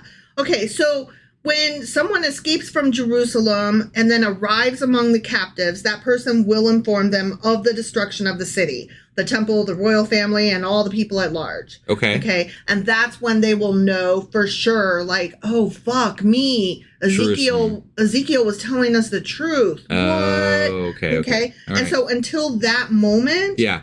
Ezekiel must suppress his tears and lamentations for his wife having died. Okay. Because then they're asking him what's up. And he's like, because whereas I love and miss my wife, Yeah. y'all are going to be feeling it so much worse. And y'all are going to be feeling it so bad that ain't none of us going to be crying because we're all going to be trying to figure out how the fuck we're going to deal with this. And they're like, whatever, dude. And he's like, no, I'm telling you, Jerusalem is going down. And they're like, that's not what I heard. And again, I know we talked about this a lot during Jeremiah because we thought he was a double agent, right? Yeah. But even with Ezekiel, right, the priests of Israel or Judah were higher up people, and if Babylon was capturing them, they might have had a higher place even amongst the captives, right, with regard to how they related to higher up people. Clearly they did, because Ezekiel had his own house and the prisoner elders came to visit him. So even if he wasn't collaborating with Babylon, he might have had insider information. True. He might have known they were going to go fuck up, Judah that day or whatever. Exactly. So I don't know that this is a big shock that he was aware that this was going to happen. No, I don't. It's always politics. And again, there's no way to know any of this, and we just have to take them at these people who we know nothing about from thousands of years ago. Right. We have to take their quote unquote word, and even at that's been translated so many different times through so many different languages that we can't possibly have any inkling as to what they actually meant. Right. We have to take that as fact if we want to believe in God. Yeah. And I that's crazy. It's crazy. That's silly. Yeah. It's foolish. Agreed. So he's saying that somebody is going to escape from Jerusalem and come up and tell them. Right. And that until then, he has to be quiet and he can't mourn his wife or nothing. I guess that makes a little bit more sense. Sort of. Well, there's a little bit more. I wasn't quite finished. He murdered his wife? I mean, that's my theory, but no, that's not what I was getting into. Right. We're going to learn in a future chapter. Yeah. Probably not.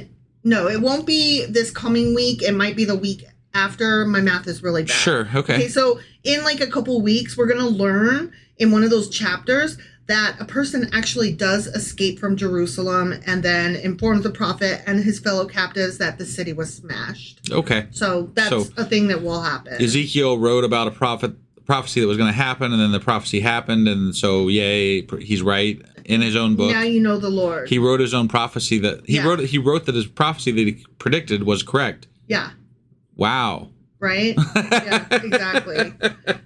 But, I mean, at least somebody addressed our question. Like, what do you mean? Who the fuck? I don't understand. Somebody's going to come. What? Yeah. So now we know. Sure. Okay. So, okay, that's it for chapter 24. Now we're moving on to chapter 25. Okay. And I'm going to read verses 8 and 9. Sure. Okay. This is what the sovereign Lord says.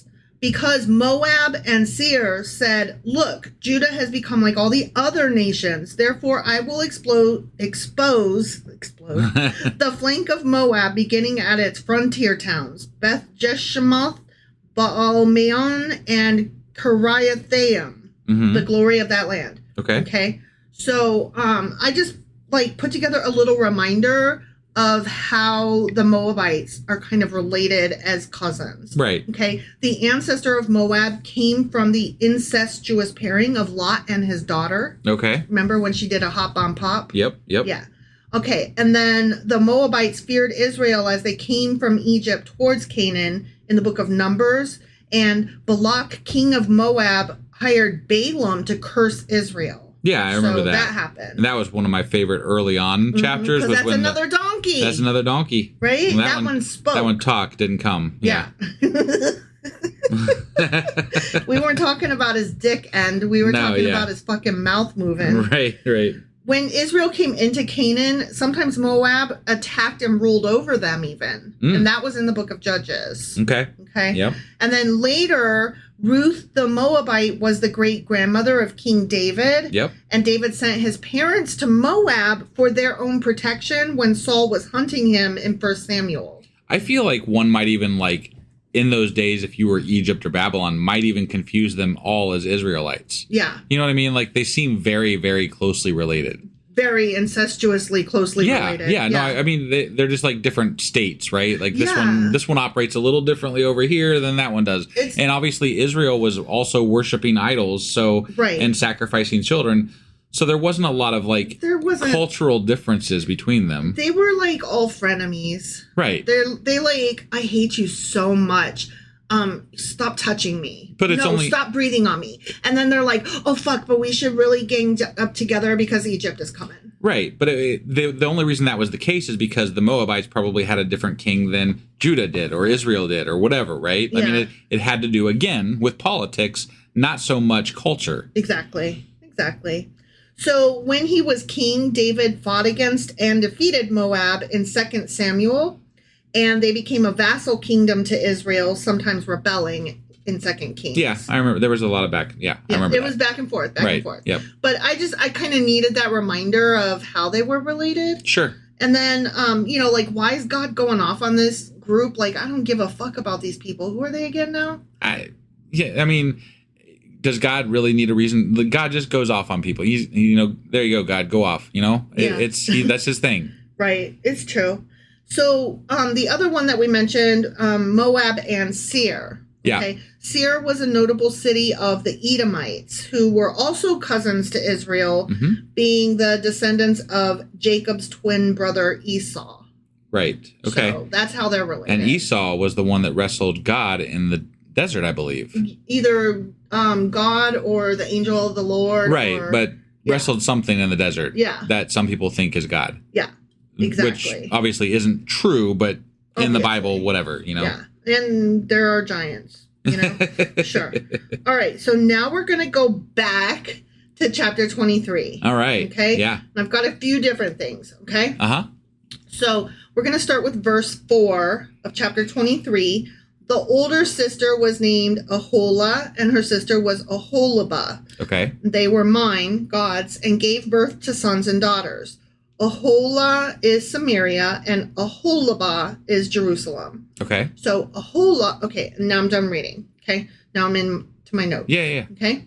Ahola, Samaria, means her own tabernacle, meaning that she rejected that city, that sister, rejected God's temple and the service that attended it. Okay. Like that word literally translates to her own tabernacle. Got it. Which that's what Samaria did. They were like, no, like God's tabernacle was not in Samaria. Right. I got it. Okay. That's what they're saying. She had her own. They decided they could do it without the tabernacle, essentially. Exactly. Even though the tabernacle stopped being mentioned at some point way long ago. Exactly. I don't know if you recall too, though, in Samaria, I forget which king it was that was like, oh my God, I totally love that guy's altar. I'm totally going to build one of my own at home. What was this? It was in one of the Kings or Chronicles or something. Yeah. Yeah. It was one of the kings decided that. Yeah. I remember that. Say it was like. I thought it was Solomon, actually, maybe. It wasn't Solomon. It was like Boaz or I don't know who. Whatever. Who cares? It doesn't really matter. I know it wasn't Solomon, and I know this because I almost put this in my notes and didn't. Is it Jehovah who knows? Who knows? Yeah. Yes. All right. Okay. So that's Samaria. Okay. Yeah. Ahola means her own tabernacle. Got it. Okay. Aholibah, Jerusalem, means my tabernacle is in her. Okay. And that's because she was home to God's temple and its service. Sure. So that's why those sisters had those very names. straightforward names. Yeah. You know. Yeah. But the tabernacle was not still there that I'm aware of. Like what happened was Samaria was called Nose Goes. Right. And then Jerusalem was called Choose Somebody Else, please. All right. So now we're going to read verse 14, 15, and 16. Okay. Which I said verse, but I meant verses. Yeah. Because plural. Right. Okay. But she carried her prostitution still further. She saw men portrayed on a wall. Figures, and we had a question about that. Yeah. Figures of Chaldeans portrayed in red with belts around their waists and flowing turbans on their heads. All of them looked like Babylonian chariot officers, natives of Chaldea. Okay. As soon as she saw them, she lusted after them and sent messengers to them in Chaldea. Okay. And we were like, the fuck? Yeah. So that was basically like their town poster board, like Facebook of the day. Oh, okay. Yeah. So bas reliefs, like statues and carvings in walls and stuff. Yeah. Were common decorations in Mesopotamian palaces and temples. And so that's how they like told stories and passed legends on. And so they saw these things and were like, I want that city. I want those gods. Got it. That is what I want. So like some traveler might have come through and like dropped this, whatever. Yeah. Travel pamphlet.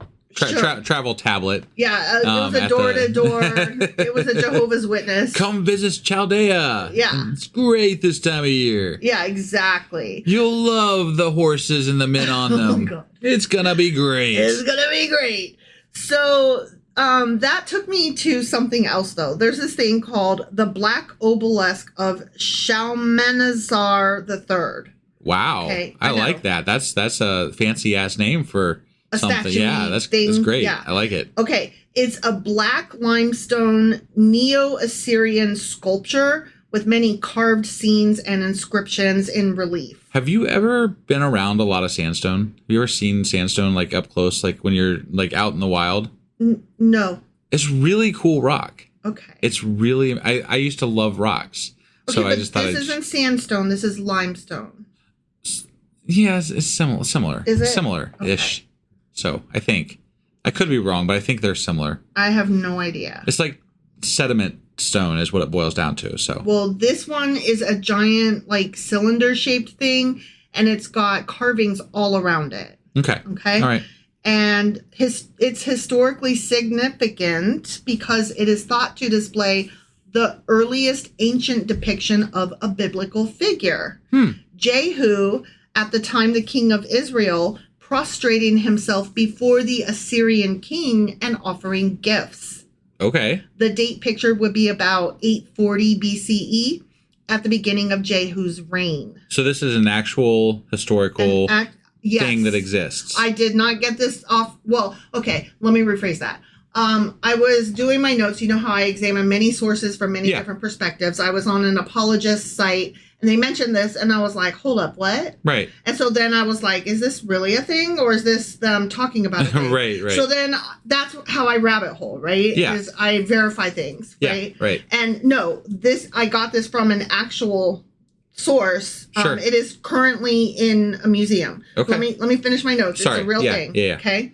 So anyway, the picture on the thing is from the beginning of Jehu's reign, about 840 BCE. And the object comes from Nimrud, which is located in northern Iraq. Okay. And commemorates the deeds of King Shalmaneser III, which is why it's called that. Right. Who reigned about 858 to 824 BCE. Okay. And it is on display currently at the British Museum in London, and several other museums have cast replicas of it. It really sounds like we're going to have to make a trip over to Europe at some point. Right? Just to see some of this, like the biblical, historical items that do exist. Right. It would be really cool to look. I don't believe in God, but I love history. Yeah.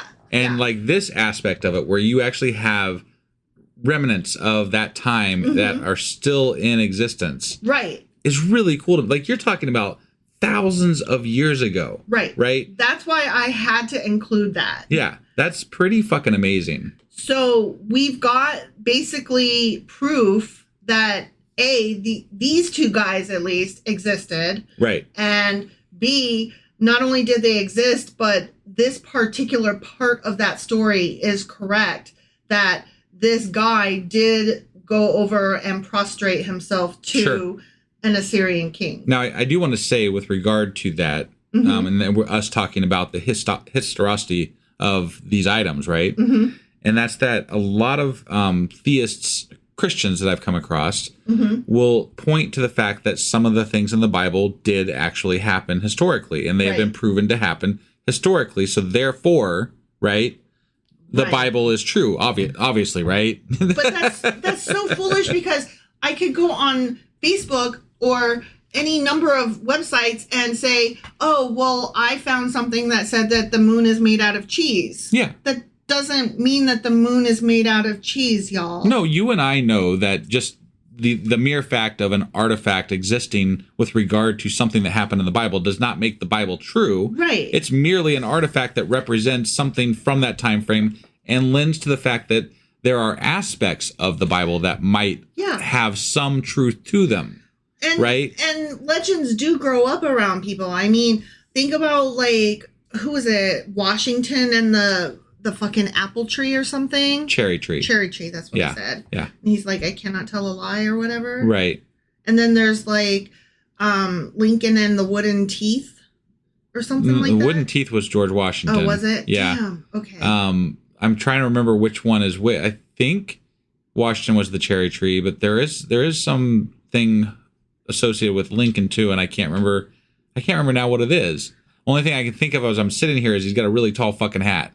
And he's tall, supposedly, for the times. He was our Civil War president, and he got shot in a theater. He got the 14th Amendment through, and he got shot in a theater. The guy that killed him was named Ford, but I can't think of what the thing is that I'm thinking of. His party was called the Republicans at the time, so now the Republicans are like, they claim we set the slaves free, and I'm like, wait. But you know what? They try to claim Martin Luther King Jr. too. Oh my gosh! I seethe every time. I'm like, get his name out your mouth. Like, what the fuck? Fucking liars. Yeah. Okay, so now we're coming up on the horses. Mm-hmm. All right. So let's hit verse 20. Okay. There she lusted after her lovers, whose genitals were like those of donkeys. Yeah, they were. And whose emission was like that of horses. Wow. Yeah, good stuff. Okay. So I was like, the fuck is happening here? Right. Okay. Yeah. So first of all, on the apologists. I can't wait. Can you imagine your job is being an apologist, and then you're like, oh, fuck. Ezekiel chapter 23. What the? Okay. God damn it. I did not record any of it because it's whatever. Yeah, They yeah. had nothing good to say except for, yes, this was very coarse language. It was meant to be shocking. Oh, of course, and yeah. We're not supposed to use this type of language in our general discourse or even as a sermon. It was meant to be shocking at the time. And I'm like, right. Jesus Christ. Right. Okay. Yeah. Okay. And also, they were like, I don't know, whatever. Who Right, cares? right, They were right. just like appalled, and they were like, "You should never." Yeah. Yeah. And we don't talk about that and Right. stuff like that. Yep. And I was like, and that's your fucking problem. Not that I want to talk about horse jizz. Well, I don't. But it's in your book. Yeah, and the biggest problem really is that most, churches that you go to, I shouldn't say most, there are a lot of churches that people go to that if you start asking questions, they're going to think less of you. Right. It's not a good thing in Christianity in general to ask a lot of questions, right? Yeah. Like you get shunned, you get looked down upon, you might even get cast out at some level. Even though, you could believe in all your heart and you're like, but I want to understand. I'm trying to get closer to God.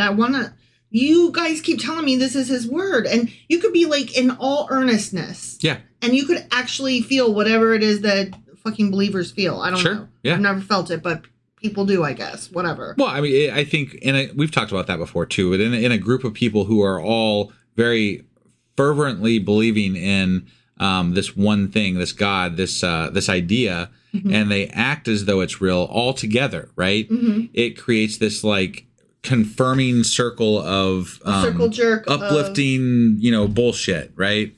And they're all like, yeah, it all exists, and the reason it all exists is because the next person next to them says it all exists, and that person's reason is because the person next to them says it all exists, right? And, so on and so forth. Yeah, it's just a ever confirming circle of BS. I call it a circle jerk of belief. Yeah, I like that. Sorry, I should have stopped, but I was in the middle of a rant. I couldn't stop. I was going forward with it. So I was like, okay, get the fuck out of here with all that. Yeah. And then they said something that made me stop because they were like, blah, blah, blah, symbolism. And I was like, oh, hang on. Okay, hold on. So the horse has been associated with numerous roles and magical gifts throughout the ages and in all regions of the world wherever horses have been. Sure. Making it the most symbolically charged animal along with the snake. Okay. Horses and snakes. Sure. Okay. Yeah. And, when you start talking about what's so symbolic about horses, then you get into mares, nightmares, dreams. Yeah. You get into the Greek and Roman stuff fucking Pegasus and unicorn and, all that stuff, right? I mean, how could it not have been one of the biggest symbols in our history? Because it's a fucking giant beast with hair. Yeah. That's gorgeous. By all rights, they're a beautiful animal, Mm-hmm. Some people don't. I think you think they look like a fucking alien. So, they do because they have triangle-shaped heads, just like praying mantises. But I recognize that they are majestic and do have a certain beauty to them. And overall, most people, I would say on average, would tend to say they're a beautiful, majestic creature as opposed to an alien. So yes, I agree. I'm just saying. I agree. I just think because they give you side eye, they're a little too smart for I don't trust them. That's all. And also I've known two separate people who were missing part of a finger. Yeah. Because they got their hand close the wrong way and it accidentally chopped. They can't help it that their fucking mouth is like a bear trap. I know, but I can't help that two different people in my life had their fucking finger munched off. Yeah. Okay.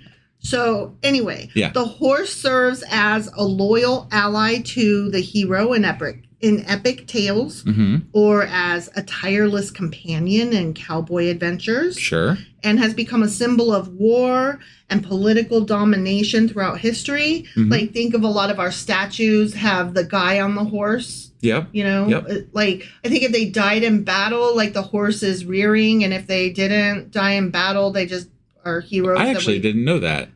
Is that actually a thing? I believe it is a thing. Don't quote me on it. I wasn't prepared to talk about that. Sure.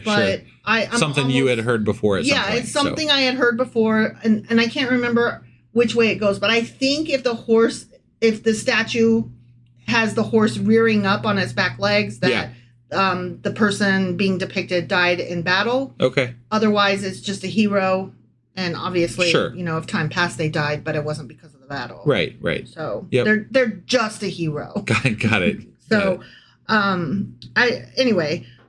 political domination throughout history, blah, blah, blah. And they are a symbol of evil through its association with nightmares and demons. And think of like satyrs. Like now we talk about satyrs being half goat, but at one time it was half horse. And that gets into centaurs, blah, blah, blah. They're a symbol of eroticism through the ambiguity of writing.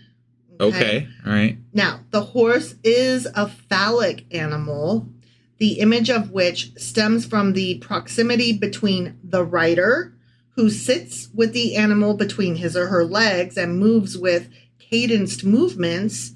So it's the proximity between the rider and the act of sex, during which we experience all the exhilaration, sweat, and sensations of a horse ride. Right. And there are some girls who claim that they have reached orgasm merely by riding a horse because it hit the right spot. Got it.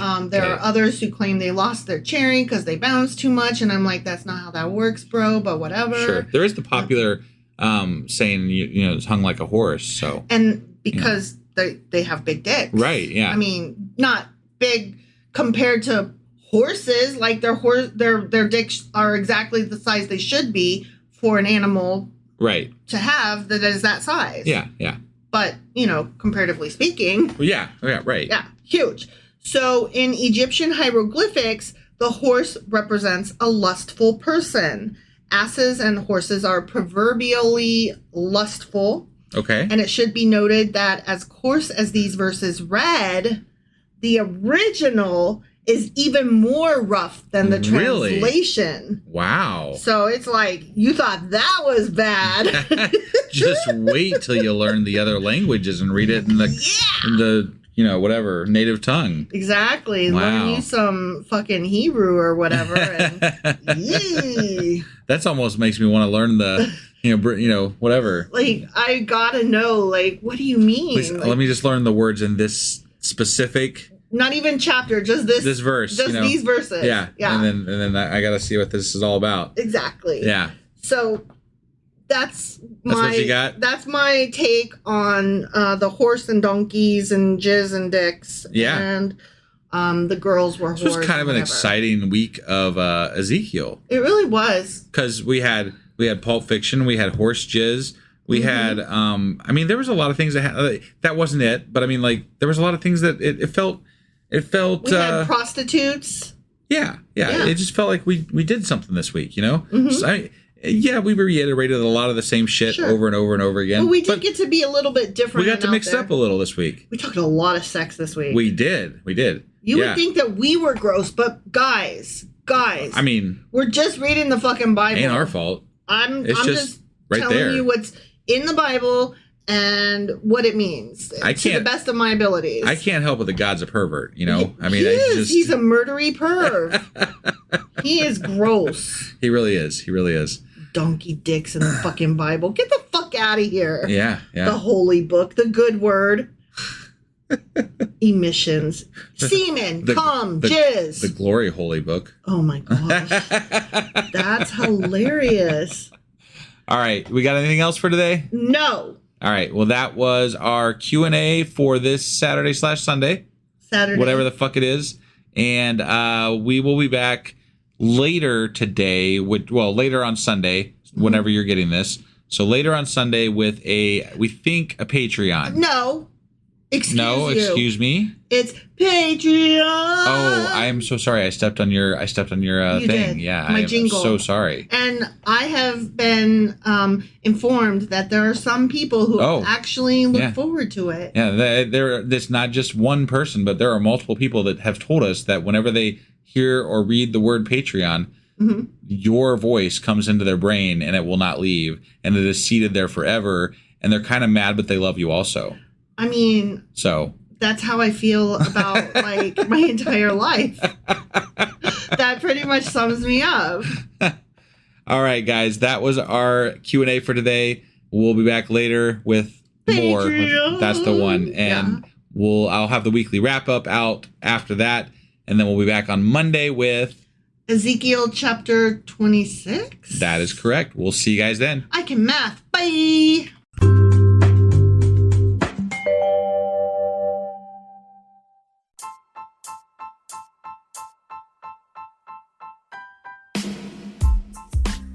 Hey, wife, I guess that's the end?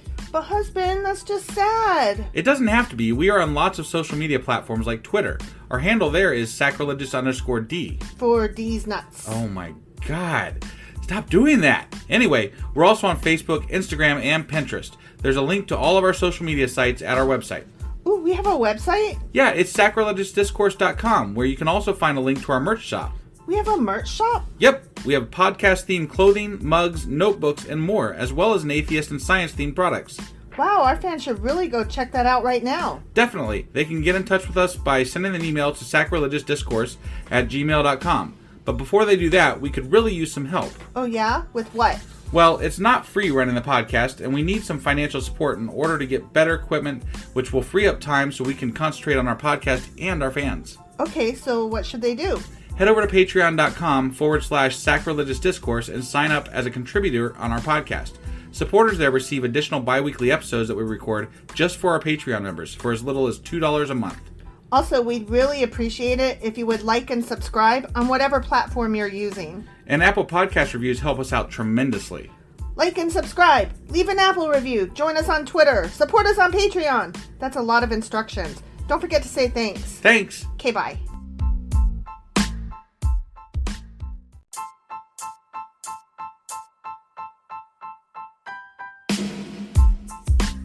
Hey, wife, I guess that's the end? But husband, that's just sad. It doesn't have to be. We are on lots of social media platforms like Twitter. Our handle there is sacrilegious_D. For D's nuts. Oh my God. Stop doing that. Anyway, we're also on Facebook, Instagram, and Pinterest. There's a link to all of our social media sites at our website. Ooh, we have a website? Yeah, it's sacrilegiousdiscourse.com, where you can also find a link to our merch shop. We have a merch shop? Yep, we have podcast-themed clothing, mugs, notebooks, and more, as well as an atheist and science-themed products.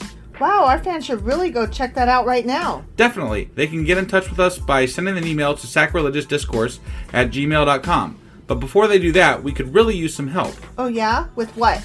Well, it's not free running the podcast, and we need some financial support in order to get better equipment, which will free up time so we can concentrate on our podcast and our fans. Okay, so what should they do?